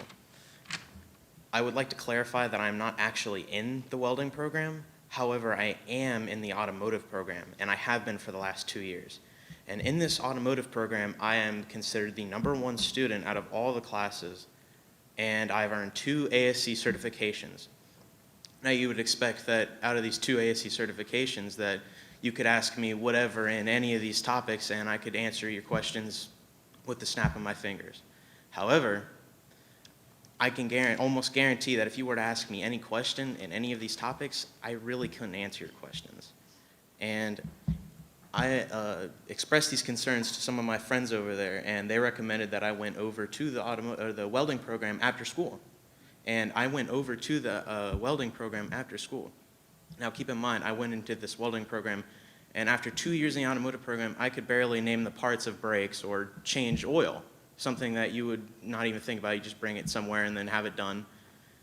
And after going to this welding program, I was able to do most of these things within 2 weeks that the automotive program never taught me. After 2 years. And it doesn't make any sense that they're considering getting rid of this program. That, keep in mind, you also learn about welding, that there is so many things in life that use welding.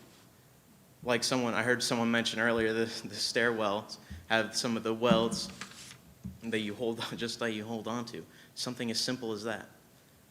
And I just can't understand why they want to get rid of the welding program when there's so many things to earn. You could go work, instead of changing oil for a living, you could go and work after school. You can get an internship working at an accident repair shop in a dealership or something like that, making tons of money a year. And it strikes me that they really would even consider getting rid of this just for something so small. Just get rid of all the opportunities of the students, just start some small funding that probably wouldn't even be an issue. That is all. Thank you for having me. Thank you. Mr. Bear, oh, sorry. I was just going to ask for a 10-minute recess before we go on to the next part. We have 3 emails to be I'm read, sorry. and then we will take a recess. And Mr. Barefoot, I'd like to comment to a few of the comments. Pardon me? Let's listen to the emails, because I want to comment on a couple, too. Yeah, I think some of the board members also have comments on Yeah, citizen I've got a few myself. Comments or questions. Ms. Maddox or Ms. Millman, would you read the email citizens sir. input, please? Yes, we had 3 emails submitted with the speakers forum tonight. It's from Jamie Mariano. Good evening. Again, we are here at the school board meeting without answers to when these masks can come off of our children's faces. My preschool daughter is not in a mask and no outbreaks in her school. They haven't closed at all during this so-called pandemic. I'm sure you've heard from experts, not the health department, as to why these need to come off our children, so I'm not going to cite references or statistics. Please know that as a parent, I will not enforce masking of my children. Now to the second part of my email. I've had the chance to look at the new curriculum. This is not what I want my child to be learning in school.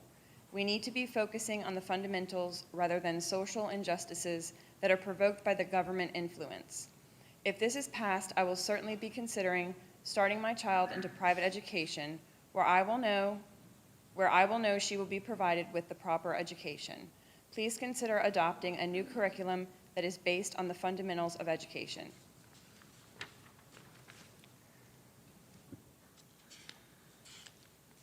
This is from John Korapi.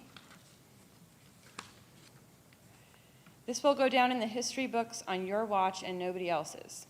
The amount of kids wearing muzzles under their chin or over their mouth while just leaving school and walking down the street is highly alarming, and this is in Florida. Imagine what's about to take place in the coming school year here with kids that did virtual school and will be finally coming back in person and in states that have not even been back to school yet and are forced to wear muzzles for the 2021-22 school year. Like Dr. Mark McCain said in his school board appearance a few weeks ago, he has treated more children for non-COVID related issues this whole time that includes depression, anxiety, suicide, and social isolation. What's going to be next? PTSD? Unmask our children, now their future unmask our children now, their future mental health depends on it. Ask yourself this, do you want a world without touch, no feeling, and a world without smiles, no meaning? Next email is from Chris Allen. Let our children have a choice in mask wearing at school. I'm fairly sure we're the only animals who force our children and others to obstruct our breathing. A good quote from the Public Health Roundtable DeSantis hosted is children should not wear face masks. They don't need it for their own protection and they don't need it for protecting other people. Shortly after this, Richard Cochran, the Commissioner of Education in Florida, sent a memo to school district superintendents asking for optional masking by the 2021-2022 school year. I've heard this school district declare themselves the first in a few things, but parental choice has been last from what I've witnessed. Hopefully, with the parental rights bill having passed Florida Congress, this will change after DeSantis' signature. It's sad how parental rights has been disrespected over a virus, how little parental rights has mattered over teachers' unions. I've seen only one school board member realize that what the CDC asks for are indeed recommendations, not laws. Some of the school board members refuse to be leaders and insist on permission from an organization they feel is above them. Enough of being last in parental rights. Let parents make the choice of masking in schools. It also comes to my attention that a book SDIRC is considering adopting contains critical race theory ideology. DeSantis also banned these types of curriculums in our schools, and I ask that you review this and remove its possible adoption. The book is Florida Program Guide, Get Your Best Start, for grades 3 through 5, starting on pages 118. The pages talk about discussing immigration, community-police relationships, race relations, etc. These topics are highly politicized at the moment and can cause tensions between students and their peers. My child does not care or think about the color of his friend's skin, and bringing up these topics will skew his innocence. My child is mixed and should not be taught that one of his races oppresses the other. That's all. All right. I'm sure we all have lots of comments, questions. I want to thank everybody. It's been long for you all to sit. Obviously, you're passionate and concerned about issues. There's the mask issue. There's the curriculum issue. The discussion around welding, I'm curious, I'm sure as well. I happen to be very involved in a school in Vermont where the demographics are quite similar to here, and the most popular programs are the trades. It's automotive, it's plumbing, it's electrician, it's welding, and woodworking. And if it weren't for those programs, many kids would have really no path to success. They're not inclined to either can't afford or not interested in college in the traditional sense. So these are really pathways to start their own business, join a family business, and really have the opportunity to do quite well in life. So I'll be interested in, this was all obviously news to me, maybe not to my colleagues, but I'll be interested in what others have to say and you know, why this program, I'm not judging, I'm just questioning why this program is evidently scheduled to be removed. If you want me to address, I can tell you news to me too. And I communicate with the deputy superintendent, communicate with the assistant superintendent, communicate with the directors regarding the process that was in place from 2 years ago. So obviously, there is a relationship with kids. It's powerful.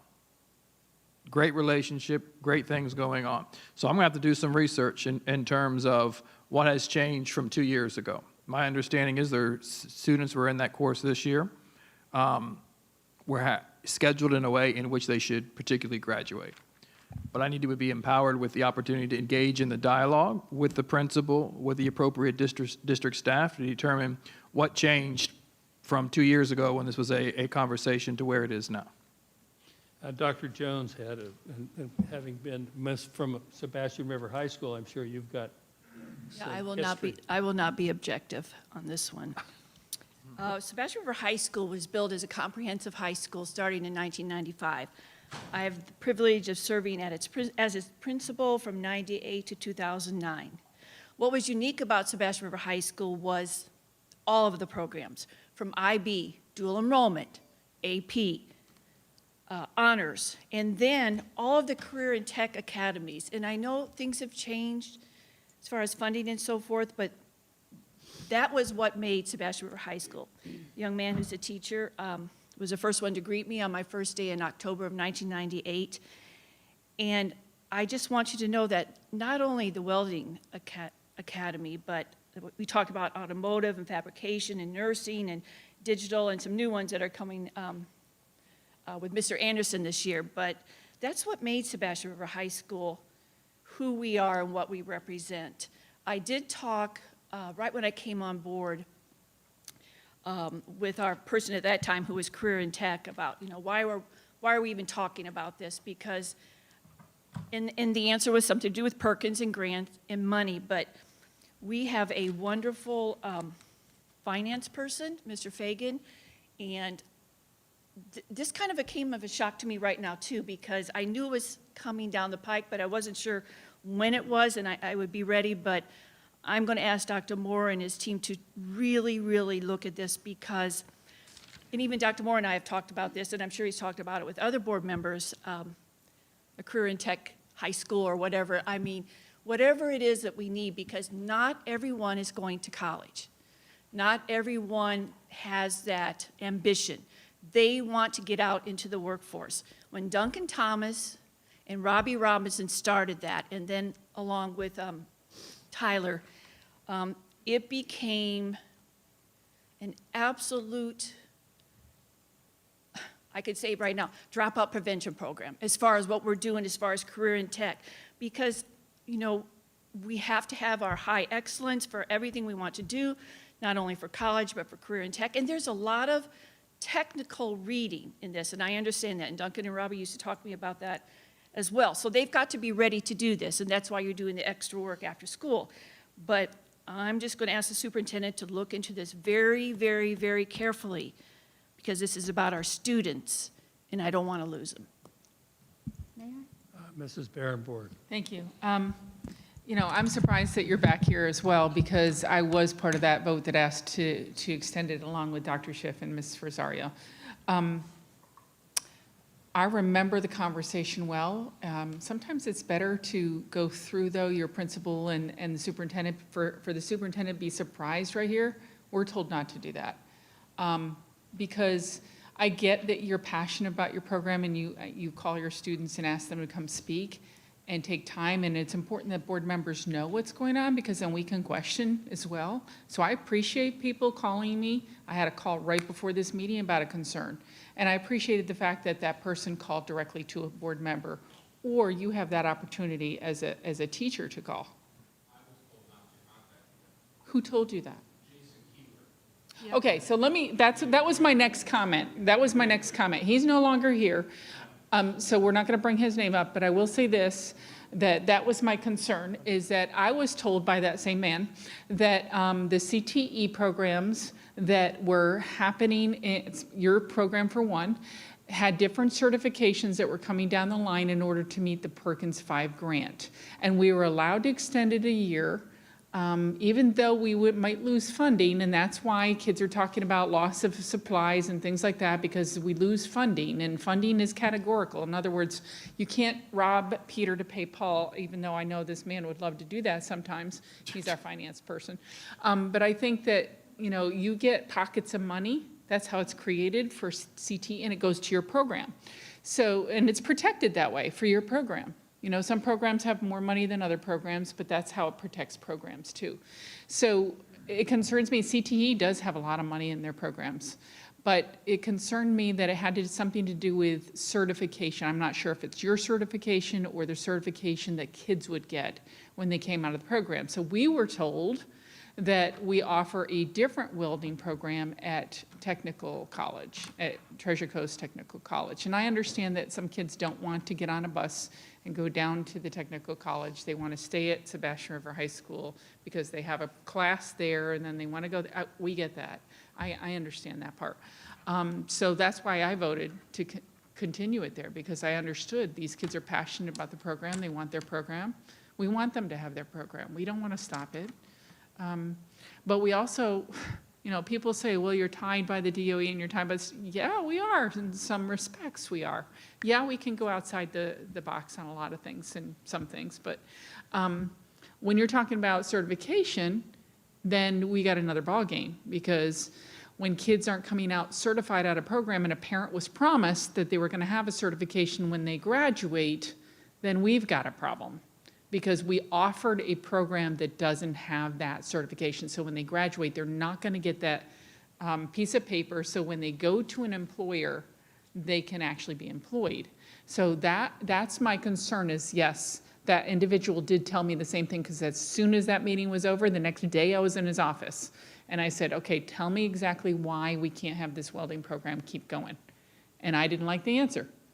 So again, my job as a board member is to go to that superintendent and say, okay, we need to fix this problem. How are we going to fix it? So that's the best way to handle this, sir. I'm very sorry. I was told I would contact you guys. I know, but I think, and I'm not saying it's not good to hear from kids. It is, fine, because they're very passionate about what they're doing. Yeah, and it is important to tell us, tell us when you're frustrated as a teacher, and you feel like you can't go up the chain of command. That's what our job is too. Our job is for citizens. You're a taxpayer. Call us up. I had a teacher a couple hours ago call me. So I think it's important though that, because we kind of know when we can kind of, like I stepped right in his office the next day and said, explain to me why. We had all those parents here last night talking to us like that in our meeting. Why are these kids having to come at night and defend their program? Good right? job, guys, by the way. Yeah. And so we want your program to continue. We're not asking for it to stop, okay? But the superintendent wasn't aware of this, so let's give him a chance to try to see if he can fix this.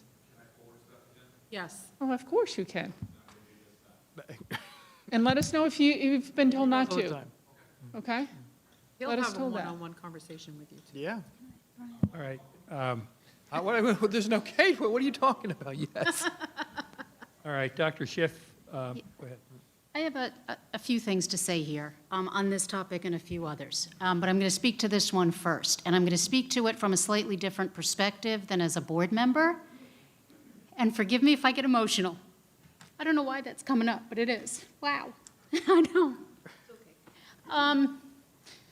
My son is in your program. Wow, I'm like shocked. I don't usually do this. I'm not channeling a previous board member. I have had sorry, couldn't resist. I have been communicating with Mr. Bodorf as a parent this entire semester, because when my kid was not doing well at Sebastian High School and he chose that he wanted to go into welding, which he loves, Mr. Bodorf has been in constant communication with me. I'm not speaking theoretically, I'm not speaking historically, I'm not speaking conceptually, I'm like right now, today. He communicates to me all the time about how my child is doing, where he's being successful, where he's not being successful. He's given him special projects to engage him when he's not engaged in the day-to-day work. I was here the last time that you came, and I heard the complaints, and I heard what Mrs. Barenborg is referring to about why we were and weren't keeping this program. We have had a few conversations about it, but I think it was in a different context, because what I'm hearing is that you saw something different tonight than when you heard a conversation about something that happened historically, which is different than thank you to all of you who came out, all of you guys. I think it's kind of clear that I get it, I hear you, I feel it. I don't want to lose a teacher like you. I really, really don't. And I say that not just as a board member, I say it as a parent. When I communicate with teachers at Sebastian High School, I try really hard to keep my parent role and my board role separate. And I think you've heard me say that in emails a lot. I think it's a disservice to this district to lose teachers who are as committed as you are. I know there have been issues with certification. I know there have been issues with, wrong word, but in a way, competition between the technical college and the program at Sebastian High School. I do know that there's the dual enrollment program at the technical and college, which will give a different degree and certification at the end. My son will be in that next year. I don't know what we can do at this point, but I'm glad we're talking about it. I feel really passionately about this, obviously, and I want to personally acknowledge and thank you for the care you've taken with my son and every other student in this program. And I want that for and on the record 100%. Yeah, how you treat those kids is not a theoretical concept to me. It's very, very real. So that on welding. And I know that we're all going to be talking about this more. No, through the chair, I'm sorry. No, go ahead. I was going to say, let Mrs. Rosario address welding, but go ahead, Dr. Moore. We will look at the program. I just want to give up some clear facts. Money's not an issue. There's tying funding to Perkins, which has certain requirements, as the administrators on the stage know, but it also draws FTE. So any illusion that funding is an issue from 2 years ago, wasn't there 2 years ago, but I'm going to say it's a little bit misleading because it could be funded. That's issue one. We need to ensure that we are expanding CT offerings, and those CT offerings are relevant. Welding is relevant. There's no question about that. That the certifications earned lead to high-yield employment. We need to ensure that the instructors meet the requirements set forth by the state in order to ensure that those instructors are certified. We can't have individuals who are not certified. We cannot invest in programs that mislead students or the community to go into programs and say, hey, I just finished welding and I'm not able to get employed because the entry-level certification I wasn't afforded that particular opportunity. So an absolute commitment. We are expanding CTE programs drastically, ensuring there's a comprehensive review going on in terms of what programs are being offered where, what programs are we pushing in next year. We're pushing in new programs at Sebastian River. Criminal justice is going to be uploaded. That's going to be another new program that we're working on now. So a great deal of expansion and evaluation. So we will circle back with team, the appropriate staff, to look at the issue around those particular parameters. What happened 2 years ago, this is not that school district, sir. Ms. Rosario, you wanted to offer some? Yeah, I was just going to ask Dr. Moore, which I trust that he's going to look into the history. The conversations that we had were prior to your coming on, and the previous CTE director in conversation did, if I remember the conversation correctly, it did have something to do with the DOE saying that something was going on with certifications statewide. It wasn't just an Indian River County thing. Right. But I'm sure that Dr. Moore, I mean, he is the boss, and he does seem a little, maybe not so comfortable to talk to, but you can talk to him. You can tell him.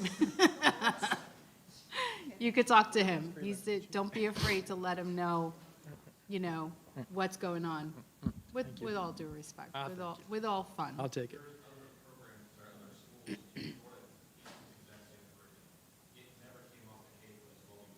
This is a conversation that we'll have. Yeah, he will know what to do, how to take care of it, and then if anything needs to come back to the board members at that point, he'll make sure to get it back to us. Otherwise, we go on. Guys, you did a great job, all of you. So any other questions, go through your teacher, please.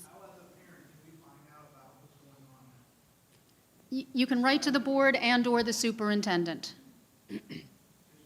You can write to the board and/or the superintendent, and he will direct you to the staff member who will handle that, who might be Mr. Seymour? No, Mr. Seymour would bring it to Mr. Meyer and myself's attention. We'll conduct the review. A typical email to me is a response within 24 hours. Dr. Jones, you want? Mr. Bortop is an example of alternative certification with our teaching program here, and so that's just an example of someone coming in doing the job that he knows how to do. And I certainly understand with our Treasure Coast Technical if students go there, but when I look at all these sharks out there, it's because they want to stay at the high school. They want to stay and continue to get the education at the high school, the hands-on experience, not have to take a bus ride 30 minutes there or 20 minutes back or whatever it is now. But and that means a lot to me as a former principal and educator for kids wanting to stay at the school because of the teacher.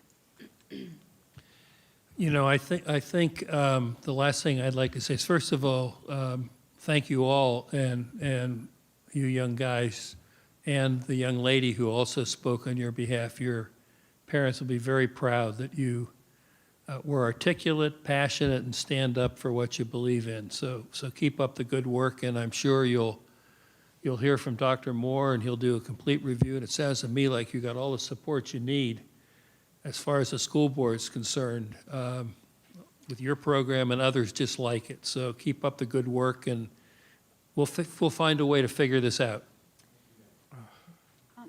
Mr. Barefoot, I had two other things I wanted to address. Yeah, I was going to say, we can, if we want to move to another topic, or do you want to address welding? No, I think I'm done with welding. Okay, no, I'm I've sure had my there's moment probably on other welding. things, a couple of the other topics raised this evening. So go ahead, Doctor. Yeah, Dr. Schiff. two things. One, I'm assuming at some point Suzanne is going to update us on the executive, the state of emergency and the executive order that was signed today, which I think addresses some comments that were made today as well. And I don't know when that's going to happen, if that's now or if that's later. Yeah. The governor re-signed the state of emergency. Would you like me to address that now? Sure, go ahead. Thank you.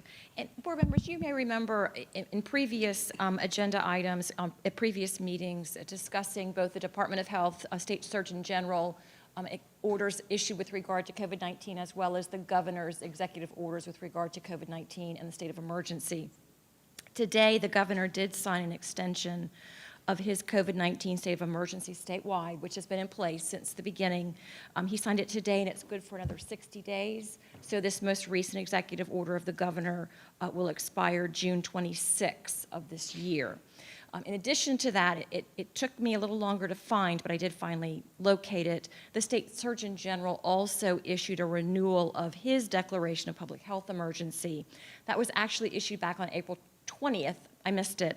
And so that one is also good for another 60 days. So that renewed declaration of public health emergency will expire on June the 19th. So both of the state level documents that we have been referring to in the past, both were extended, and they are extended through June. And I will get copies around to everyone in case you were like me and couldn't find it on the website. Thank you, because that very much influences our policy decisions as well, as we've been talking about tonight. So I wanted to make sure that we were all aware of that update. Last thing, one comment was made tonight about how money flows up to Tallahassee and comes back. And I forget the name, the term. Mrs. Berenborg, you probably know the term, and I forget it. Yeah, and I just lost. Yeah, I lost can't it. ever remember the name, but in District essence, cost what, differential. Thank you. is what it, was it? District cost differential. District cost differential, which, just to clarify for the public, what that means is that the money that comes out of Indian River County and goes up to Tallahassee does not flow proportionately back to Indian River County. Wealthier counties, all counties send taxes up to Tallahassee. Wealthier, the money is then distributed across all counties. So we don't get back, because we are a wealthy county, we don't get back proportionately what we send up. We help fund smaller, less property-rich districts. So it's not a one-to-one ratio, and I want to just be clear about that. Because we have wealthy people on the island doesn't mean that that money flows back to our schools. It actually flows all over the state as well. So it's a complicated procedure that it took me a while to understand as well, but it's a common misconception that what we put in is what we get back, and it's not. Not only that, but it doesn't come back to us in a timely fashion either. We have to sometimes go out for a tan in order to pay bills. And on top of that, we actually sometimes lose money because of the way our schools are distributed, because you get money for certain things depending on the geographic distribution of your schools. Because we have 2 high schools that serve a certain geographic location, money is calculated based on that I'm not good at explaining it. Mr. Fagan would be much better.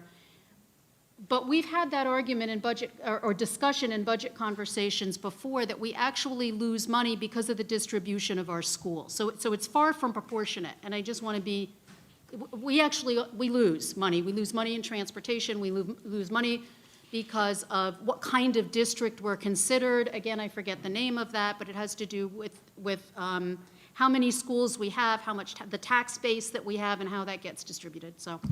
That same, by the way, that same issue exists in many other states. I can tell you firsthand from Massachusetts and Vermont, it's exactly the same problem.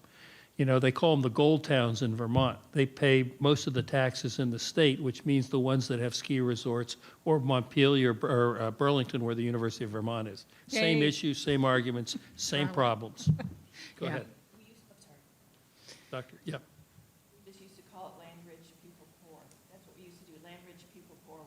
We didn't get the money back that we all sent up there.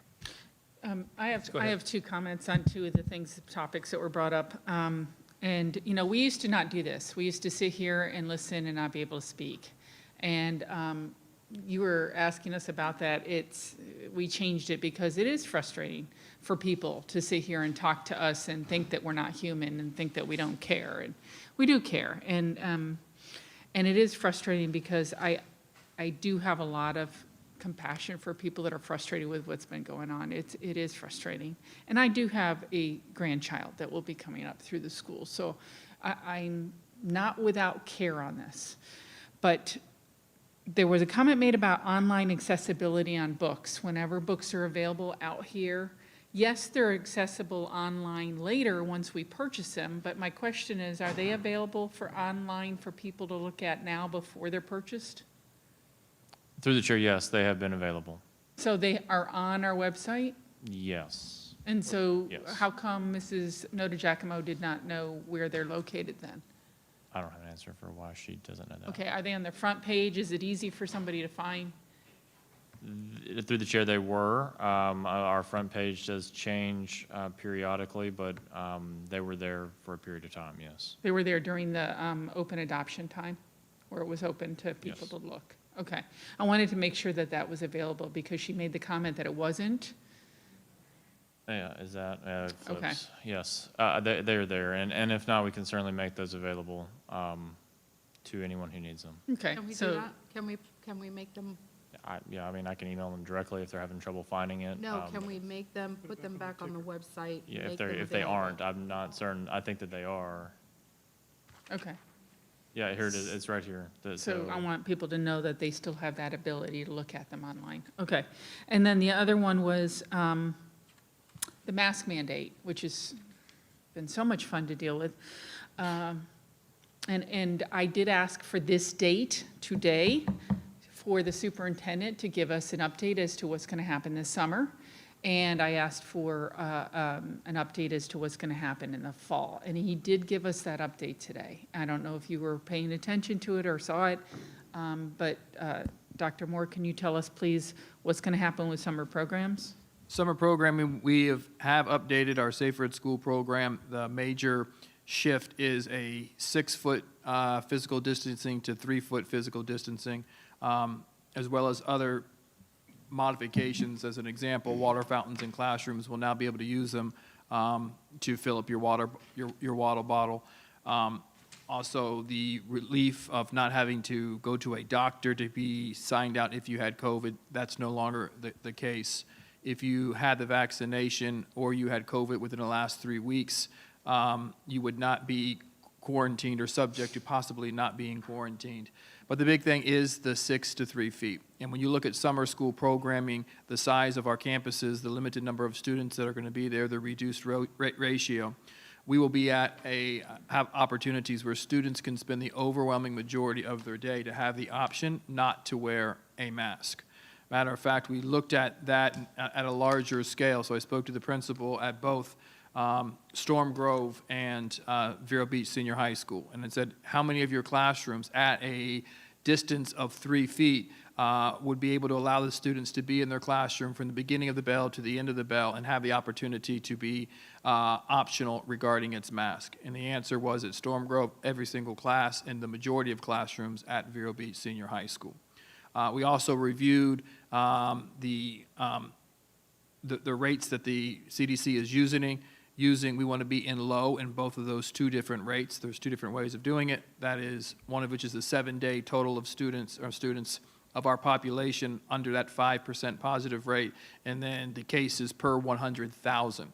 And they've identified certain criteria. Don't have in front of me now, but we've made significant improvement. We are in the low in one area and then high or substantial in the other area. So we're seeing progress in terms of the movement. We are making a plan over the course of the next month, and that plan is to determine what's the criteria, what's the process, what will the opening of school look like, and then communicate that to the community the end of June 22nd, off the top of my head. And also graduation. Graduation, we just yesterday had a meeting regarding the dividers that we're purchasing to ensure that graduations will be ultimately once again, almost a completely optional in terms of masking. The seats in the field will be 6 feet apart, or now 3 feet apart, which will save us some space. The opportunity to walk across the stage and stand next to the principal with the divider, to have that opportunity to have a face, your full face with all the makeup on, if you know you're going to wear it, to have that picture taken. So taking the proactive steps, I think our principals have been very, very innovative in providing those opportunities. Vero Beach had its prom last week, and you know, I'm getting texts from other districts saying, how did you make that happen? And that's just the leadership of the schools, and they're working with the students on how do we make this happen. So fully open, moving in the right direction. I know there's a point of frustration about let's get them off, let's get them off, let's get them off. But we didn't get here in one day, and we got to stand in honor and reverence of the entire community and create a plan where we all feel comfortable. It is our desire to get to that space where we're back to normal, but we're going to take the time and do it in a way that gives everyone a level of confidence in terms of how we're doing it. And I think, you know, sometimes the public isn't aware that when you make a big decision, like take a mask off immediately, that's going to affect a ripple effect throughout the schools that will be incredible. Disruption, because right now we're in assessment time. And so we have to be very careful about how we do this. Do I want them off immediately? Yes. Are we socially distanced right now because somebody complained that we are not wearing ours? Yes. Are we leading exactly what we're asking kids and teachers to do in the classroom? Yes. If they are farther than 6 feet apart, they should be without a mask on. And that's why I've gone in classrooms and asked, are kids able to take their mask off because they're 6 feet away and here? And we did, I know a lot of board members have done that. We walk classrooms to see. So it has been very frustrating to deal with. We are hopefully seeing a light at the end of this tunnel. We are moving in that direction. All right, any other comments that were related to citizens' input. How about we take a 5-minute recess and just, people are coming in and out, but at least walking around for 5 minutes. It's been 2.5 hours, and so why don't we come back at 8:40?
I'm a little, I thank Mar, my fellow There. board members for the commentary and the dialogue with the audience. Important issues. The next item on the agenda, make sure I get this right, is the approval of the consent agenda. And there were no items pulled for discussion, but there was item 12B pulled at Dr. Moore's request. So can I have a motion to approve the consent agenda less item 12B? I'll make a motion. second. Second? Mr. Rosario, did you second? Dr. Schiff? Thanks. All in favor? Aye. Aye. Okay, motion carries 5-0. Mr. Barefoot? Yes. Just a comment that I'm not going to list them all because there were 18 of them, but there are so many donations that have been given to our district. It has been incredible. So we thank everybody. Yeah, was that, Dr. Schiff, you wanted to yeah, I'm sorry, I got distracted for a second. Did we just approve consent? approve the consent agenda, not approve the, so, sorry, got lost for a minute. The donations were on the consent, that's why I said that. Yeah, no, the, what? Just don't cry. Please, I'm so embarrassed.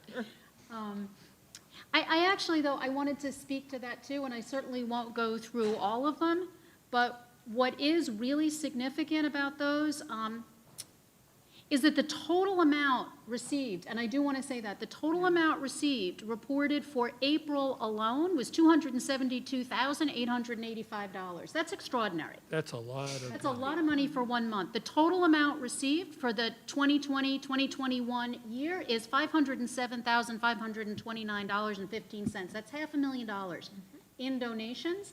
So again, like Mrs. Berenborg, while I won't go through all of them, that is exceptional generosity from our community on behalf of our students in this district, and I want to acknowledge that.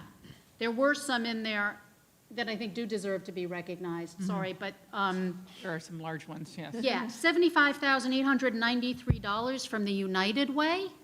That's not peanuts.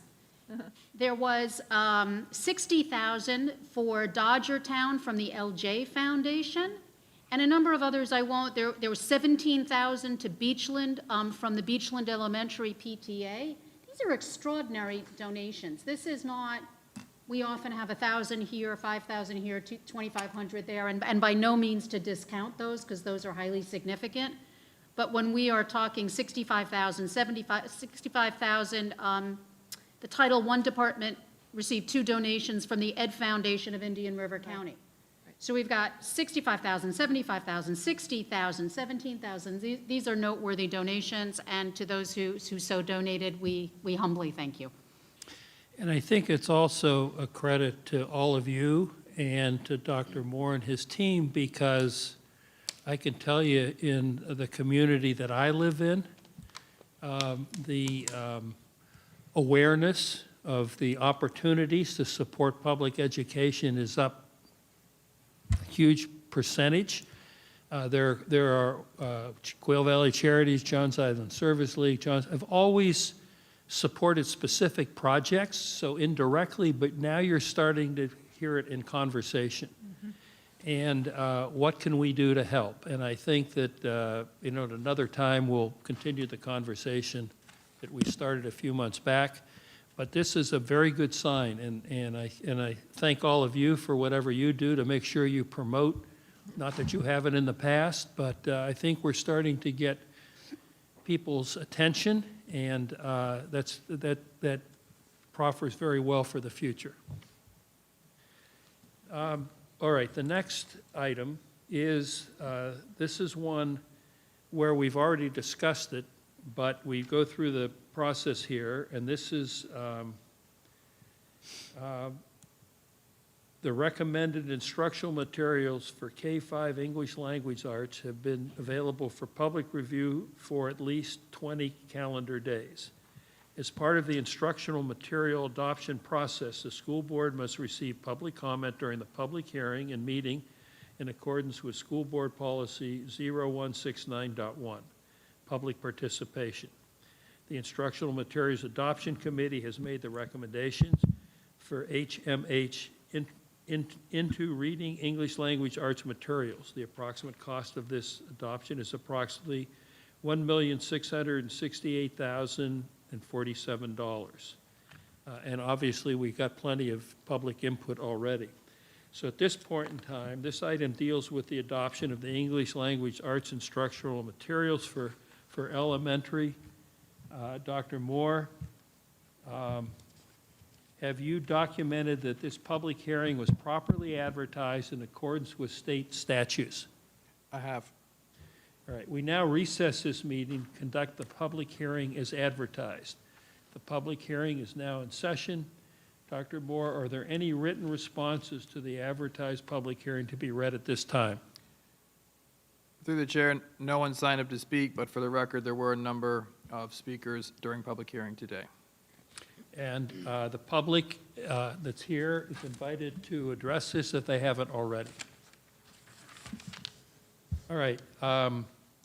The chair concludes that the announced public hearing on the adoption of the English Language Arts Instructional Materials have been conducted pursuant to notice, and that ample opportunity to address this issue has been provided to all. The board meeting is reconvened at this time.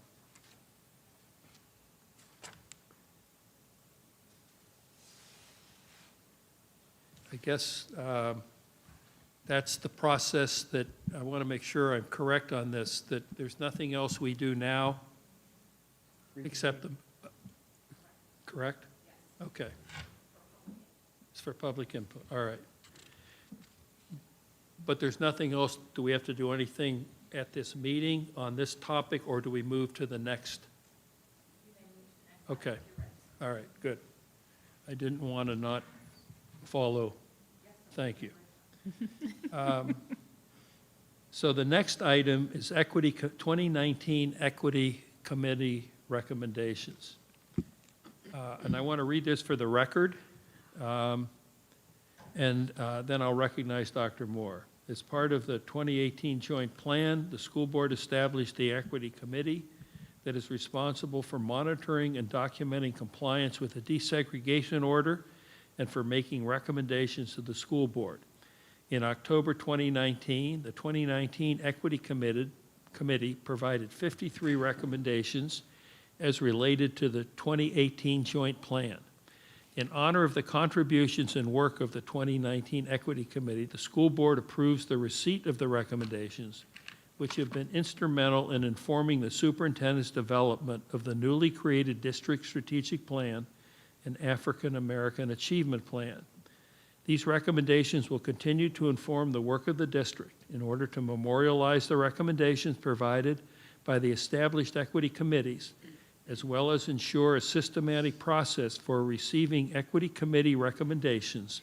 The superintendent is directed to utilize the following process when receiving equity committee recommendations. Prior to board approval of the annual targets for the district strategic plan and African American Achievement Plan, the superintendent will, 1, request recommendations of the equity committee be presented at a scheduled equity committee meeting. Next, provide a presentation to the equity committee and the school board on how the recommendations will inform the district's work and plan revisions. Next, ensure that any recommendations made by the equity committee in which no action will be taken will be clearly communicated to the equity committee with detailed rationale as to why. And lastly, bring forward an item to the school board seeking approval of annual targets for the district strategic plan and African American Achievement Plan, and include the rationale for the inclusion or exclusion of the equity committee recommendations made. This action does not modify any requirements currently established with the 2018 plan. Dr. Moore, would you care, I mean, that was a lot of words, not meaningful words. Would you care to comment? Yes, sir. So as you know, not in today's workshop, but our previous workshop, we had the opportunity to present the 53 recommendations. I presented a crosswalk and gave the board a presentation regarding how we use those 53 recommendations as foundational to the creation of our strategic plan upon my arrival, as well as the African American Achievement Plan. That presentation came at the request of the Equity Committee, the Equity Committee who is currently functioning. Equity Committee convened last week, understood the presentation, but thought it would be best, and I concur, that we formally bring an item signifying two things. A, that those recommendations fully embraced and accepted and used in the creation of our strategic plan. Did not use all of them, but the overwhelming majority, I think there's 3 or 4, in which we did not act upon, but the others that we did. But even more importantly, solidify the process on how we move this work forward, clearly defining the expectations of my responsibilities to inform the Equity Committee, to inform the board regarding the use of future recommendations. And what that does is establish the feedback loop. My team hears me talk about feedback loops all the time. These are the rules of engagement on how we're going to facilitate the conversation, clear understanding. So this is a great step for the school district around this work. On my worksheets here, there's no request for a motion, but should we not have a motion to approve what I just read? As it's an action item, we should approve the action All item, right, yes. So, It is directing me to do work. I'll make a motion. all I'll right, second. Dr. Terry and Mrs. Behrenberg and Dr. Jones second it. Any further discussion? All in favor? Aye. Motion carries 5-0. Thank you. I do have one thing to say. Sure. Been attending equity meetings for about a year now, and I just saw really collaborative discussion and getting us on point last week when we were talking about these recommendations and what we needed to do. And, you know, as a board member, and I know probably most of you do too, we want to be clear on what our expectations are. We want to make sure we're there for support. You know, the Equity Committee is a federally mandated committee, and I just think the NAACP, our Equity Committee, and the board working together, we can really, really move this work forward. Will there be issues or questions once in a while? Heck yes, but you know, if we collaborate, discuss, sometimes agree to disagree, that's okay, but we want to move forward for our students and this community. You know, and I would just add to that, you know, being relatively new, although it seems like I've been at it for a couple of years now. Imagine how we feel. Sorry. Yeah. We really got to focus on the future, and too often we get bogged down in all the things that shoulda, coulda, or would have been done in the past, and it's not helpful. Yes, it's always helpful to have that perspective, but it's sort of like we've got to have a baseline. And I hope we've got that baseline, and the baseline is the recommendations that came forth from a couple of years ago that Dr. Moore outlined for us, and that we can focus on what we're going to do. And I think I said to one of the reporters, if you're not part of the solution, you're part of the problem. And the only way you're part of the solution is focus on the future. So hopefully we will do that in partnership with the NAACP and with the Equity Committee. And I'm looking forward to real progress being made, because it seems like we've sort of been stuck in the mud here for a while. Dr. Schiff? Yeah, just following up on that and in response, I want to acknowledge the new Equity Committee, and thank you for your work. I want also to acknowledge that this is this board. That this board, I think now we have a board in place who really is committed to this work, who is committed not to obstructing the work, but to forwarding the work, to working as collaboratively as we are able. And that there really is commitment in this board and in this district to getting this work done. It is unconscionable that it's taken as long as it has. It's unconscionable that there are things that should have been addressed decades ago, if not years and months ago. And I wish I could say that those were done, and I'm sorry that they haven't been. But I do believe that we have an opportunity now with this board, this committee, this leadership, to really get something done. And I actually appreciate all of you as partners in that work. I know many of us have been doing this work for a long time in a variety of different roles. So, so thank you also for the work that we will do together. Great. Progress. The next item on the agenda is a superintendent's report. You've been speaking a lot, so you're... I did prepare a report based on the length of this meeting, so I'm good. Okay. Sorry. The next item, Dr. Schiff, is your item, and it's ensuring student health, education, safety, and well-being. Yeah, and I want to say I put this item on the board, on the agenda, not anticipating we would have such a long meeting tonight, not knowing much that would come before us, but also because I'm going to speak to and I know we're all tired, but what is potentially a controversial topic, because the parental rights bill that came up at our last meeting moved through the legislature since that meeting and this one, and is now sitting on the governor's desk waiting to be signed. I had thought that it might be signed by tonight, which it is not, and as Mrs. Berenborg mentioned earlier, that the deadline for that is upcoming, and it will probably likely be signed at that time. So I want to speak to it proactively and preemptively, because there are some things in it that Mrs. Berenborg started mentioning last week. But I want to, at the outset, be clear that nobody disputes that parents and families are fundamental to the upbringing and education and well-being of children. That's not under dispute or debate. I have no objection to parental rights. That's not what this is about. I'm a parent, as is obvious tonight. I'm emotional about being a parent as well, and advocate for my own child. And there's no doubt that parents play a role in the protection of well-being of children. This bill predominantly consolidates most existing rights that parents already have in one place, and there's no problem with that. What I want us to be attentive to and aware of is that children also have fundamental rights. And that schools have a role in promoting the health and safety and education and well-being of all of our children. My primary concern with this is that not every child comes from a loving home. Not every child has supportive parents who operate in their best interest. And tragically, there are some children who need protection from their parents. And I'm not suggesting that's the majority. It most certainly isn't.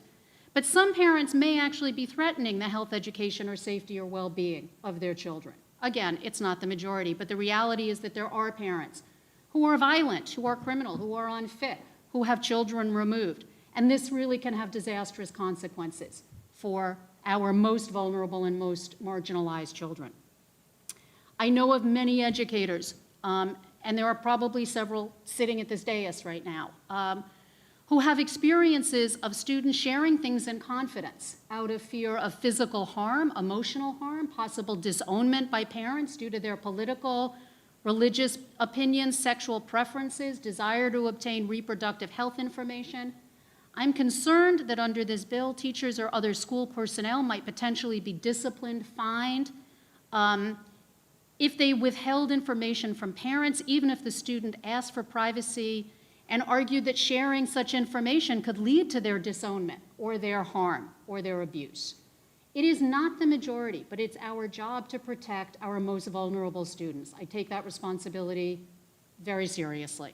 Even if we look at school sports, that we may have instances where school nurses or athletic trainers at events need to see and treat children quickly for illnesses and sports injuries. And while we have blanket waivers for some of those things, the bill could undermine that if school personnel can't get a healthcare evaluation or service to a child suffering from an asthma attack or appendicitis, or they've sprained an ankle or broken a bone without first obtaining written parental consent, what that may mean. So that while parental adolescent communication about health issues should always be encouraged, and I'm by no means suggesting that it shouldn't, but what about when a child wants to seek treatment but can't approach their parent and otherwise will not seek help and could be harmed? Not all adolescents have parents who are available, willing, and able to communicate with them about really sensitive issues. We have abused kids, we have neglected kids, we have foster kids, we have kids from divorced homes where parents use their children as a battleground. And to a lesser degree, we also have parents where there's shared custody. And so what happens when we have to decide what parent to report to and who has custody and what are the legal agreements in that family that we may not be aware of? We have parents of ESE or immunocompromised kids who also want and need our protection from a variety of decisions that we have to make, and we have to care for these kids.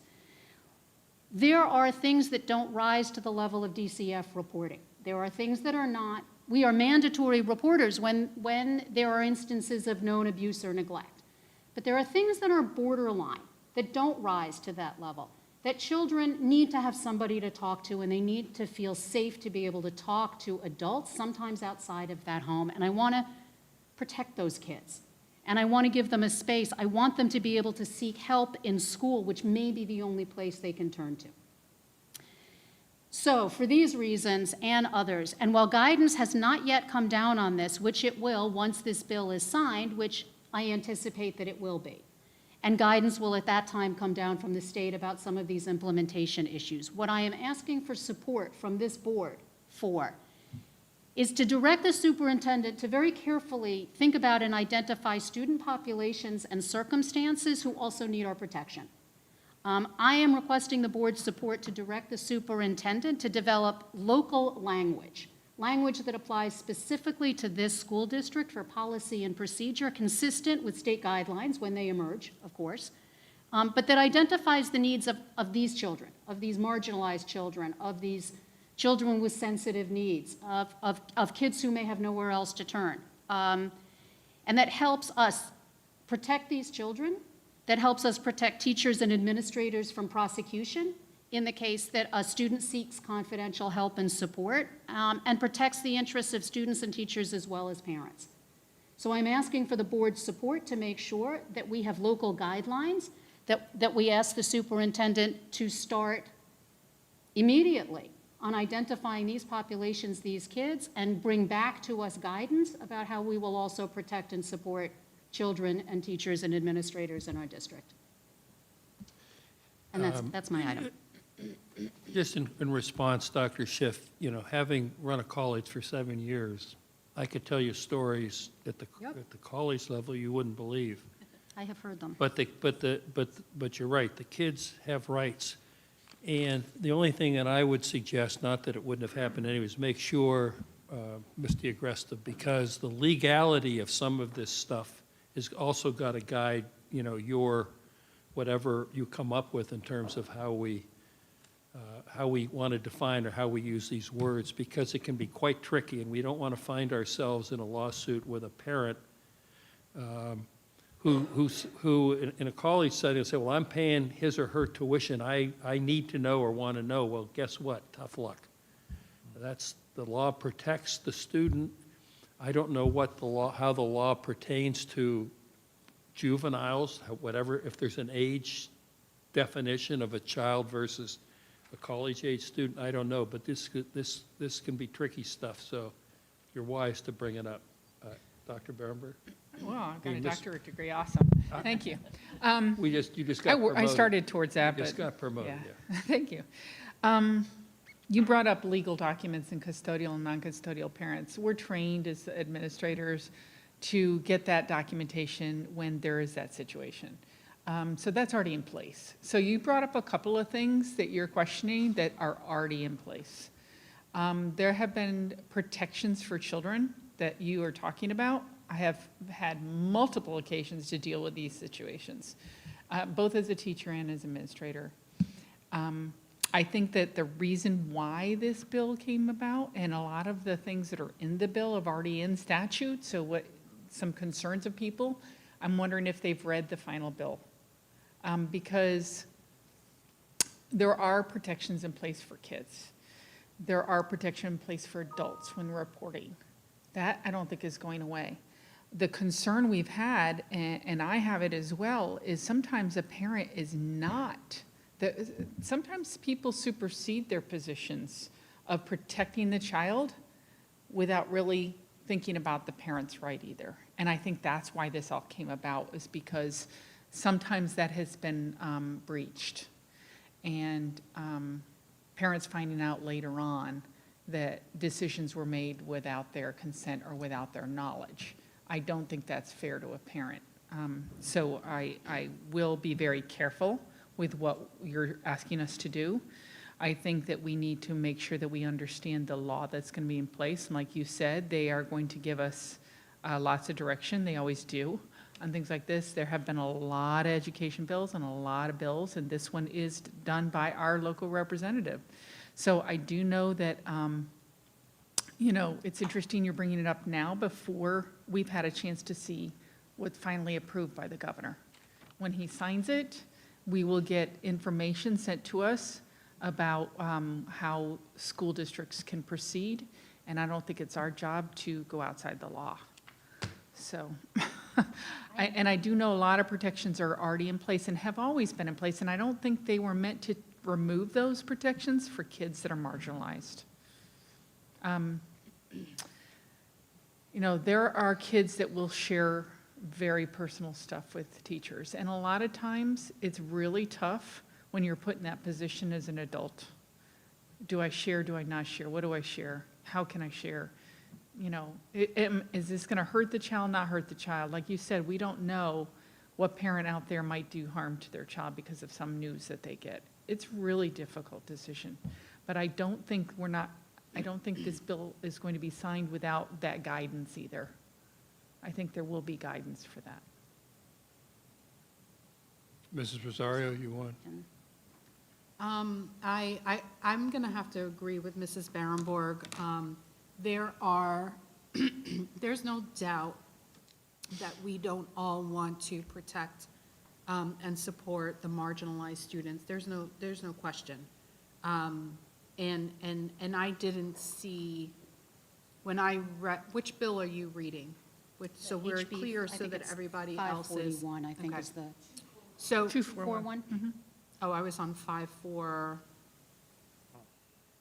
And you needing to look at the Oh, latest version. 241, I'm on 241, yeah. Look at the version, that's final version that goes to the governor. So first, I want to say that for parents, there is a legal definition in here of what is a parent, which includes legal guardian or adoptive parent. But I know that there are situations where not everybody receives the same personal care as others. From the school level, though, when students speak with teachers or administrators and share sensitive information, there is a level of common sense that, at least I can only speak on in my experience, where I always share with my students, if there's something that you're going to share with me that I feel is cause for concern, I'm not a medical professional. I'm not a psychiatrist. I'm not an MD. I will have to respond and at the most, call your parent and let your parent know that there is cause for concern, or the guardian. At the least, I'm letting my administrator know. I just had this conversation, the student understands, I don't know where to go with this information. But that is something that we are, I was trained in it, and when I was an administrator, I trained my teachers. I'm assuming that training is still in there. So so Mrs. Barenborg is right, because we do have a lot of these daily practices, policies, and procedures that are already in place that address much of what you're stating or asking. Your concerns. Yeah. The other part is, we don't know how it's going to look when Neola assuming that Neola is going to send over their revisions of what the policies are going to look like, how it's actually going to be written. When it is signed, I suppose we're going to have a conversation, which I intended to have already. Do we have to create our own policy, or do we go into the policies that we currently have and just fix the policies that we have? It was a conversation that Dr. Moore and I have had now on multiple occasions discussing this, but we are also waiting for that signed final copy so that we can, at that point, take a look at everything that we have in our policies, because I know that there are multiple policies that are repetitive in nature. And so why have so many policies that may say different things? So in our conversation, it was more about, when we get there, let's see what we have in terms, currently, in terms of parent rights. And if we don't have anything, then let's create one that obviously mirrors the new bill. And of course, with Suzanne's help and/or what will come down from Neola. So at this point, it's all very unknown. But we're not health professionals. We're not medical professionals. We're not doctors. So there are lots of things in what was proposed in this bill that we don't actually have a say in.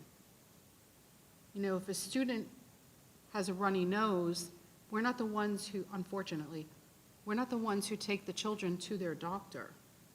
That falls on parents to do. And that's a very, very small, that's a very... It's not what I'm talking about. Well, maybe we need to have further conversations about this later on, because I didn't hear any specific examples of what you were looking for. But at this point, I would wait until everything is finalized and we can figure out what it's going to look like at the end of the day.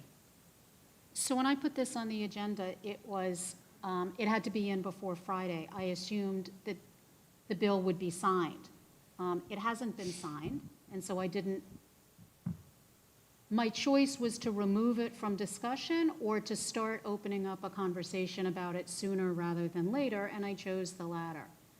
I have heard, as have we all, though not at the K-12 level, certainly at the college level, I have had students certainly come to me with things that I am not equipped to handle. Of course I'm not.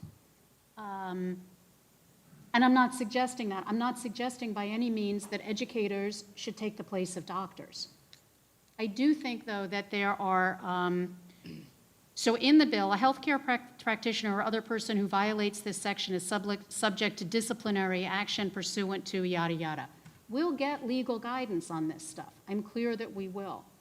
But I think that alongside parent rights, we have to be really, if we are going to consolidate parent rights and let's consolidate student rights. Let's make sure that we also are aware of where students are protected. I've had college students come to me and say that in high school they were aware of either their own or others' mental health issues that they wouldn't talk to anybody about for fear of being Baker Acted. So that's not the same thing as notifying parents, but there are presumptions that every parent is a loving, supportive parent, and they're just not. And I want us to be... Who's presuming that? Pardon me? Who's presuming that? I can't hear you. Who is presuming that? I think there are some presumptions in the bill that parents are generally supportive and act in the best interests of their children. Most parents do. Not all parents do. And I want us to take our role very seriously of protecting the children who do not have those parents. And that's what I am raising for discussion here, and that I think we need to continue to talk about. Because I want to be really, really clear. There has been some concern in the public about potentially doing harm to LGBTQ students. In the review of the bill, and I watched the tapes, that was not, that was raised by people questioning the bill, and it was stated that no teacher or counselor is going to be required to out a student or make comments to if a student feels unsafe. But as much as I want to support parent rights and protect parents, I want to support student rights and protect students. And I want to make sure we take that seriously. If all of those things are in place, well, then let's have a document that says that. Let's have a document that promotes that equally. Equally. If we are going to put parents' rights in one place and everybody's aware of them, let's have students' rights be in one place and have everybody be equally aware of them. We already But have. is that our job? Are we the legislators? If the outcome of the bill, which was suggested last week, was that we are going to produce a document detailing student parents' rights so they are all in one place, I think we should do the same for student rights. That was a request of last week, so I'm following up on that conversation of last week, 2 weeks ago, when we had that conversation, the bill was still in process. Since that conversation and this one, it made its way through the legislature and is likely to be signed. So I am suggesting that, of course, we'll get legal guidance, but that if we are talking about putting together a document consolidating parent rights, I'd also like students to be aware of their rights, and I would like teachers to be aware of what they can and cannot say, You're what they asking for can and cannot be clarity. disciplined for. You're asking for clarity. Absolutely. And I'm asking that we have that in legally sanctioned policy and procedure so that we are consistent and take our role very seriously about our kids who may have nowhere else to go. You know, But that, where all of, where in here does it say that the students don't have any place to go? Oh, it doesn't say it in the bill, but it's students' lives, it's reality. I've had students, So we already have policy on LGBTQ and protecting the rights of students. We already have, I mean, we just saw it today, Mr. Meyer mentioned the protection of students who are of different race, who are of different culture, who, we saw all of well, that but up there. that's pertaining to curriculum. That was about curriculum. But we do have policy addressing that already. So We do. we Maybe have we it. just need to put it in one place. We actually have it in multiple places, I believe. And Suzanne can attest to that. But my question for Dr. Moore, I have a question for Dr. Moore. Dr. Moore, as an educational facility, institution rather, children, in your experience, have you ever had a child have legal rights as an adult would? Have you ever experienced a child having legal rights as an adult would? Through the chair, not sure I understand the question, but I've had plenty of adult students who are 18, 19, 20 years old. Okay, so that answers my question, is that you have to be 18 or over to make certain decisions on your own unless you're emancipated prior to 18 years old. If that's the question, yeah. So this bill addresses minor children, and minor children are children who are under the age of 18. Right, Mrs. DiAgresta? Am I correct in that? Yes, in general, the right, a minor child is no longer a minor child once they reach the age of 18. There are some rights that do attach at 16, but I don't think that's applicable to what you're talking about. So I think, yes, 18, generally, unless it's someone who perhaps is under a guardianship or a ward of the state. They would still not have these rights at 18. No, that's exactly right. So this bill addresses minor children, and it states, the legislature further finds that important information relating to a minor child should not be withheld, and then everything else goes on. So it's about minor children. So I'm not so sure, I'm not so clear. A minor child is still a minor child. They're not 18 years old to make decisions without the parent or the guardian. and there are circumstances where minor children can be harmed by their Yes, and parents or guardians. there are processes that are in place. If a child is harmed, then we call. If it rises to the level of mandatory reporting, we call DCF. It always rises to the level of mandatory. Yeah, If a child is harmed, even if there is If a a child is suggestion for harm, we are supposed to Mandatory reporting. report it to DCF. So I'm going to give you a scenario. Tell me if this rises to the level of mandatory reporting. You may know better than I do. I'm gonna defer that to the superintendent. Yeah, It I is. mean, this is not the level of detail we have to get into at this moment, but a child's parent gets a new spouse, a new boyfriend, a new girlfriend. A minor child feels uncomfortable in the presence of that person, isn't harmed, isn't neglected, but the person sits a little too close on the sofa.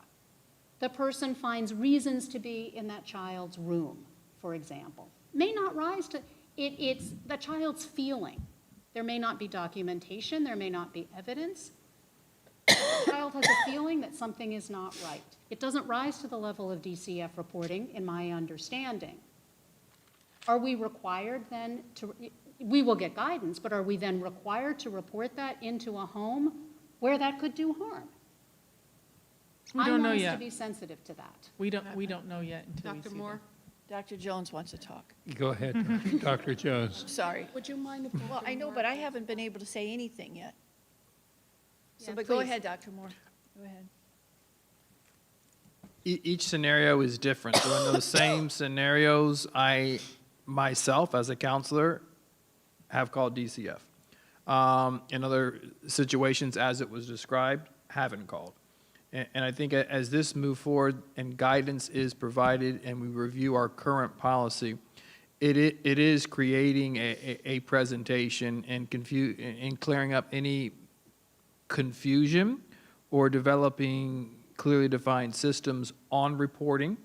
So individuals who are empowered to support and keep our children safe know the roles and responsibilities that they're supposed to fulfill, and really reviewing that policy. So we've initially already have reviewed it as it was moving through the process. We feel comfortable with some of our parental rights policy that we have, housing additional things in. But as we receive that guidance, there will be opportunities to clarify. And I think it's a good point to bring that conversation back and do it, because it is a hot topic here that we do not want to have miscommunicated or misrepresented in any way. We want to be on the front end of informing our community.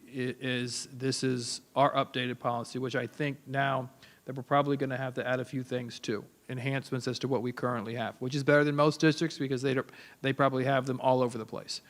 But incorporating that training in those systems as we open up schools as well with faculty and staff, so everyone clearly understands, A, the intent, and B, how our implementation supports the intent. Dr. Jones, did you want to? I'll be watching this very carefully after it's signed and looking at how we will handle this and what we are doing because, and Dr. Schiff, I appreciate what you said. We always want to keep our students safe. We always want to be there for them. As a former educator in many, many different positions, many students share things with teachers, principals, and so forth. They did not want to share with their parents. And if this becomes law, and the policies are written in Neola or whatever we do from there, I just want to make sure that we have the tools to make sure that if a teacher has to report something legally, that we have the tools to help that teacher, help those staff members, and make sure we are in communication in a collaborative way with parents. I think a lot of us are just kind of skirting the issue here. I mean, heard from many people on this, and you know, if a student comes out to a teacher and say they're gay and they're afraid to tell their parents, and now it's legally reported, you have to tell your parents now. So how are we going to handle that? What will be our focus on that? Because we want to make sure that we are doing it in the best interest of our families and our students. And one thing I don't want to deal with later are unintended consequences. Unintended consequences can come in many ways.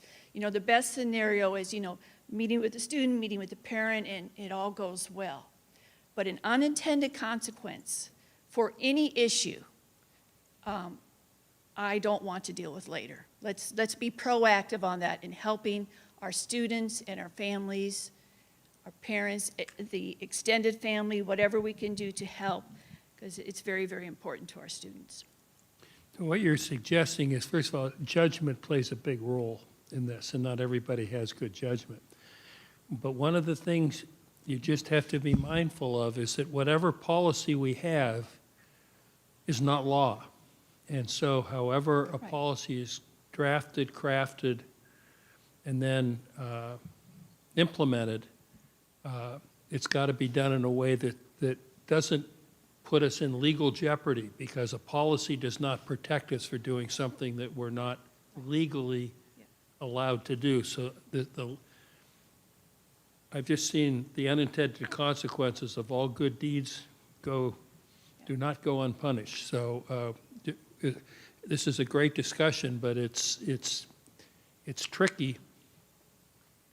That's all I can say. I mean, we can talk about this. Well, Yeah. and I think I want to refine what I was saying, is that rather that the superintendent keep us apprised, and as exactly you said, and provide guidelines and a presentation as this moves through the process, as there is legal guidance, as it's signed, exactly how the school district is going to handle it and make everybody aware of our legal rights and responsibilities and our protections.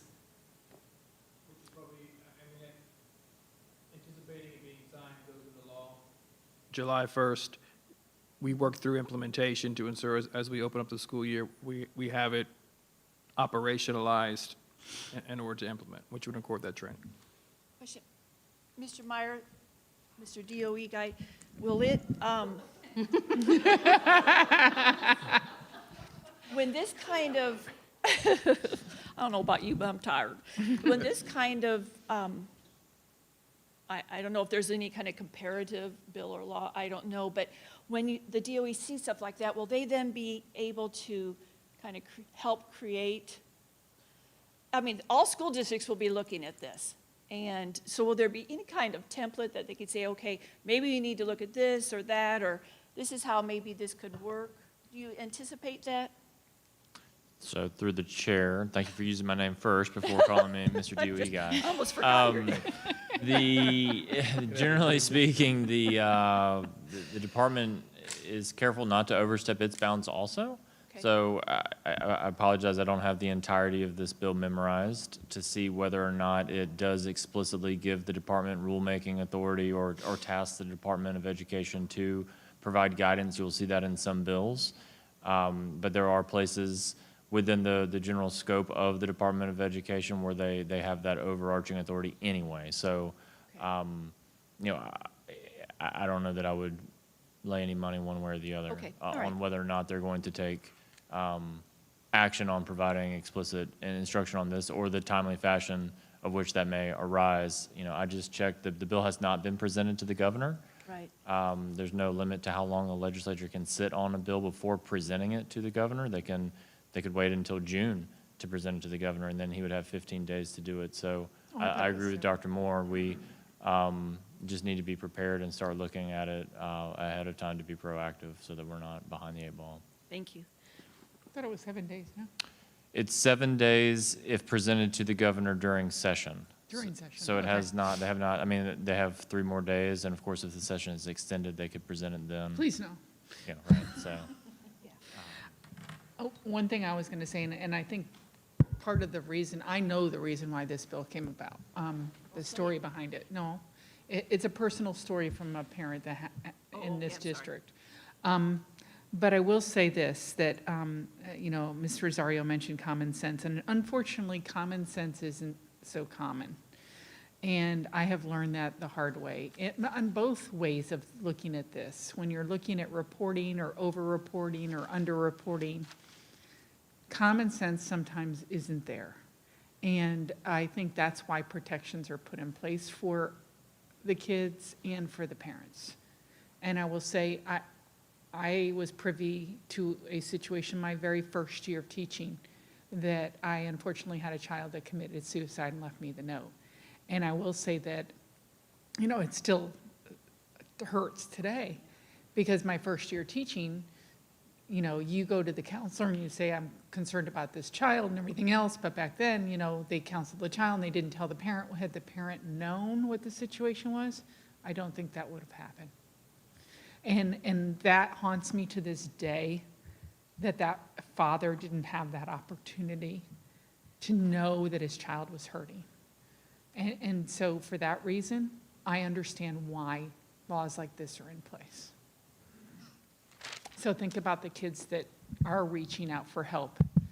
And you think you're doing good as a counselor to help them, not knowing that that parent would have probably handled it a different way. And just to, while I would never discount that experience or the pain or harm that caused. In another scenario, it could have gone it could have been worse. So I just want us to be attentive. I don't know how else that could have been worse, but okay. It could have been a parent who caused the child to feel suicidal. That was a supportive parent who might have been able to really support that child. But in another scenario, the child's pain could have been caused by the parent. And I think many of us have. And we're not going to debate this, but I'm going to tell you that was the scenario. The parent was causing the pain and didn't know it. So I think, you know, we need to start giving some parents the benefit of the doubt. They are the parents. And I think sometimes we overprotect kids without knowing that the parent, if they had information, and a way it's approached to a parent sometimes helps that parent receive information. So I'm done talking about it. There move are on. lots of scenarios I'm sure we could talk about, but I think it's better that we wait and get guidance. I agree. Okay, this has been an interesting discussion. So before we move to members' matter, I'm sitting here looking at Mr. Fagan, who sat here all night and not said a word. Would you like to give a pep speech, or do you have some words of wisdom before we? I mean, I hate to have you sit there and not have the opportunity to express yourself. He was crunching numbers. I just want to make sure you're okay. I mean, we don't want you to feel unwanted or insecure or any of those kind of things, okay? Left out. You're doing just fine. Okay, I get it.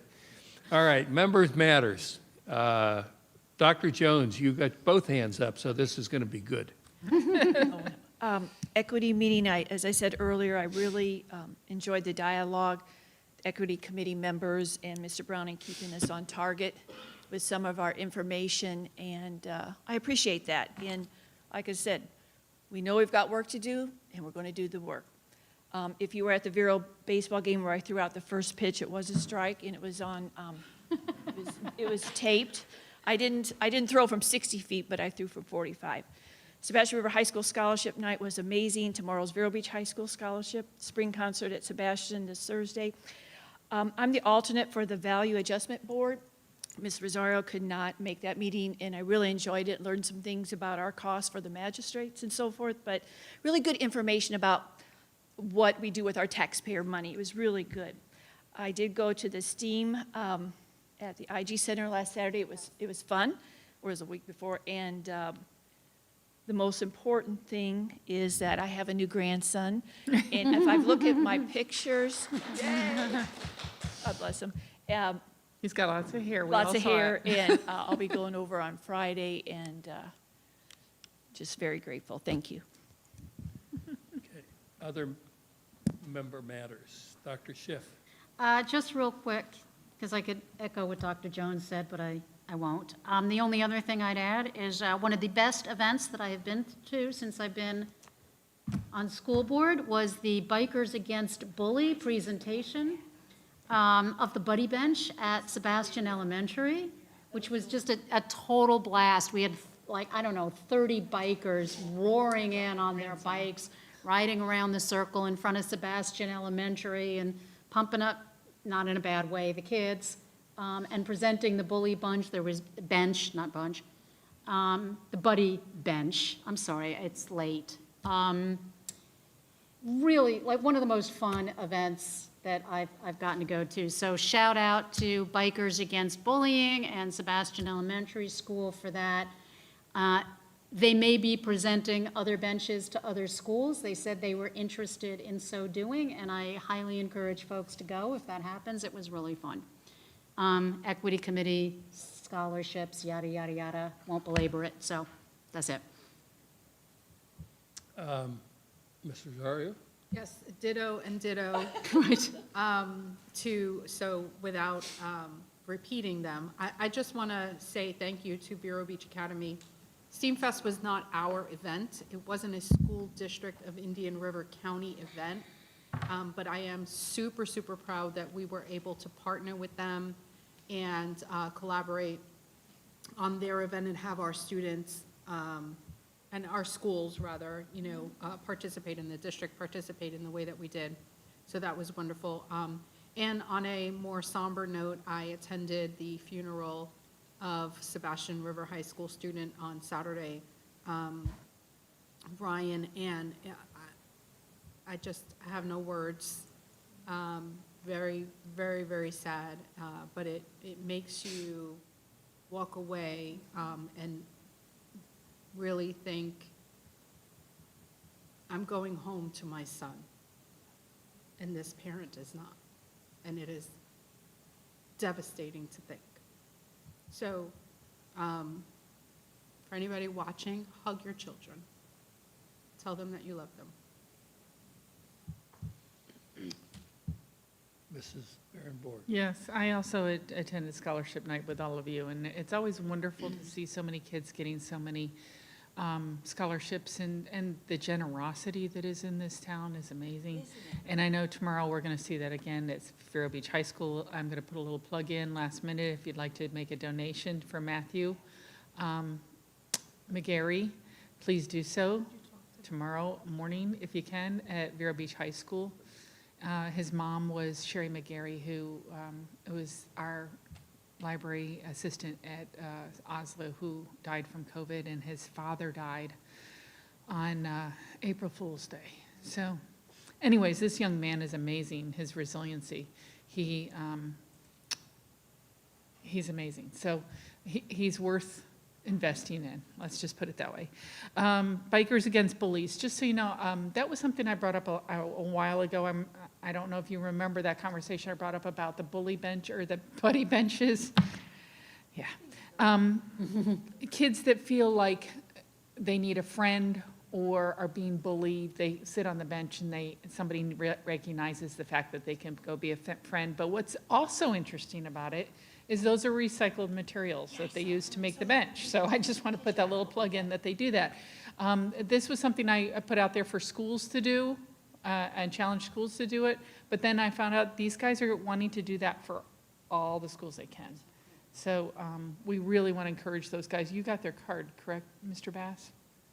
Yeah, let's reach out to them because they were awesome to help. And then STEAM Fest was great. It's always wonderful to see homeschoolers coming together for something like that, and that we got to participate in that. And shout out to Mrs. Sleeper and her group of kids that were there, because she's a NASA teacher, and she's bringing in what she's doing out there all the time, and bringing it out to the community events. So that's really neat to see. And then the last thing is, isn't it Teacher and Staff Appreciation Week? Next week. Next week. Next Okay, I week. wanted to make sure we didn't miss out on. No, I know you won't next week, but we don't have a meeting next week, so, right, we don't. So I just wanted to say we appreciate teachers and staff members. Dr. Schiff, yes? Speaking of appreciation, I believe it was Administrative It was. Assistance Appreciation Day. Y'all I got our am new hip- remiss in not having acknowledged it. When? No. It was like last Wednesday. Nancy! Right. And so I've been thinking about it ever since, and how remiss I am in not having directly acknowledged it, nor sent you the gift card that was in my head but never actually made it to click the button. But in public acknowledgement, we could not do this work without you. I have no words. You are the best administrative assistant I have ever experienced in my entire life. So thank you for that. And happy to have you back. And to every other administrative assistant in this district, though I may not work with you personally, I thank you for your service, and you deserve to be acknowledged.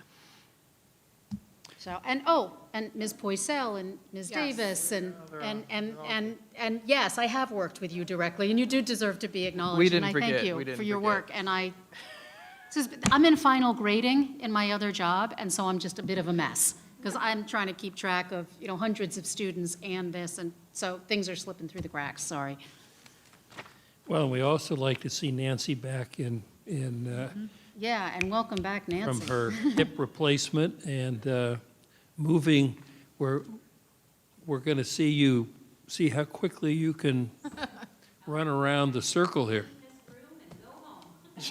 Hint, hint. Hint, hint. Right. The only thing I would like to add to this is that I thought Dr. Moore did a particularly effective job at the taxpayers. I mentioned earlier the level of awareness. There were some people there that questioned how we spend our money, but that's their right. But I thought you did a really nice job, and you dealt with some of the more challenging comments or questions. But I think that's all part of why the level of awareness in this community is on the rise, and so nice job. Thank you. Anybody else? Dr. Moore, do you have any words of wisdom before we adjourn for the evening? Please. Yeah, drive safely. That's a good one. No, sir, thank you. All right, meeting is adjourned at 9:42. Thank you.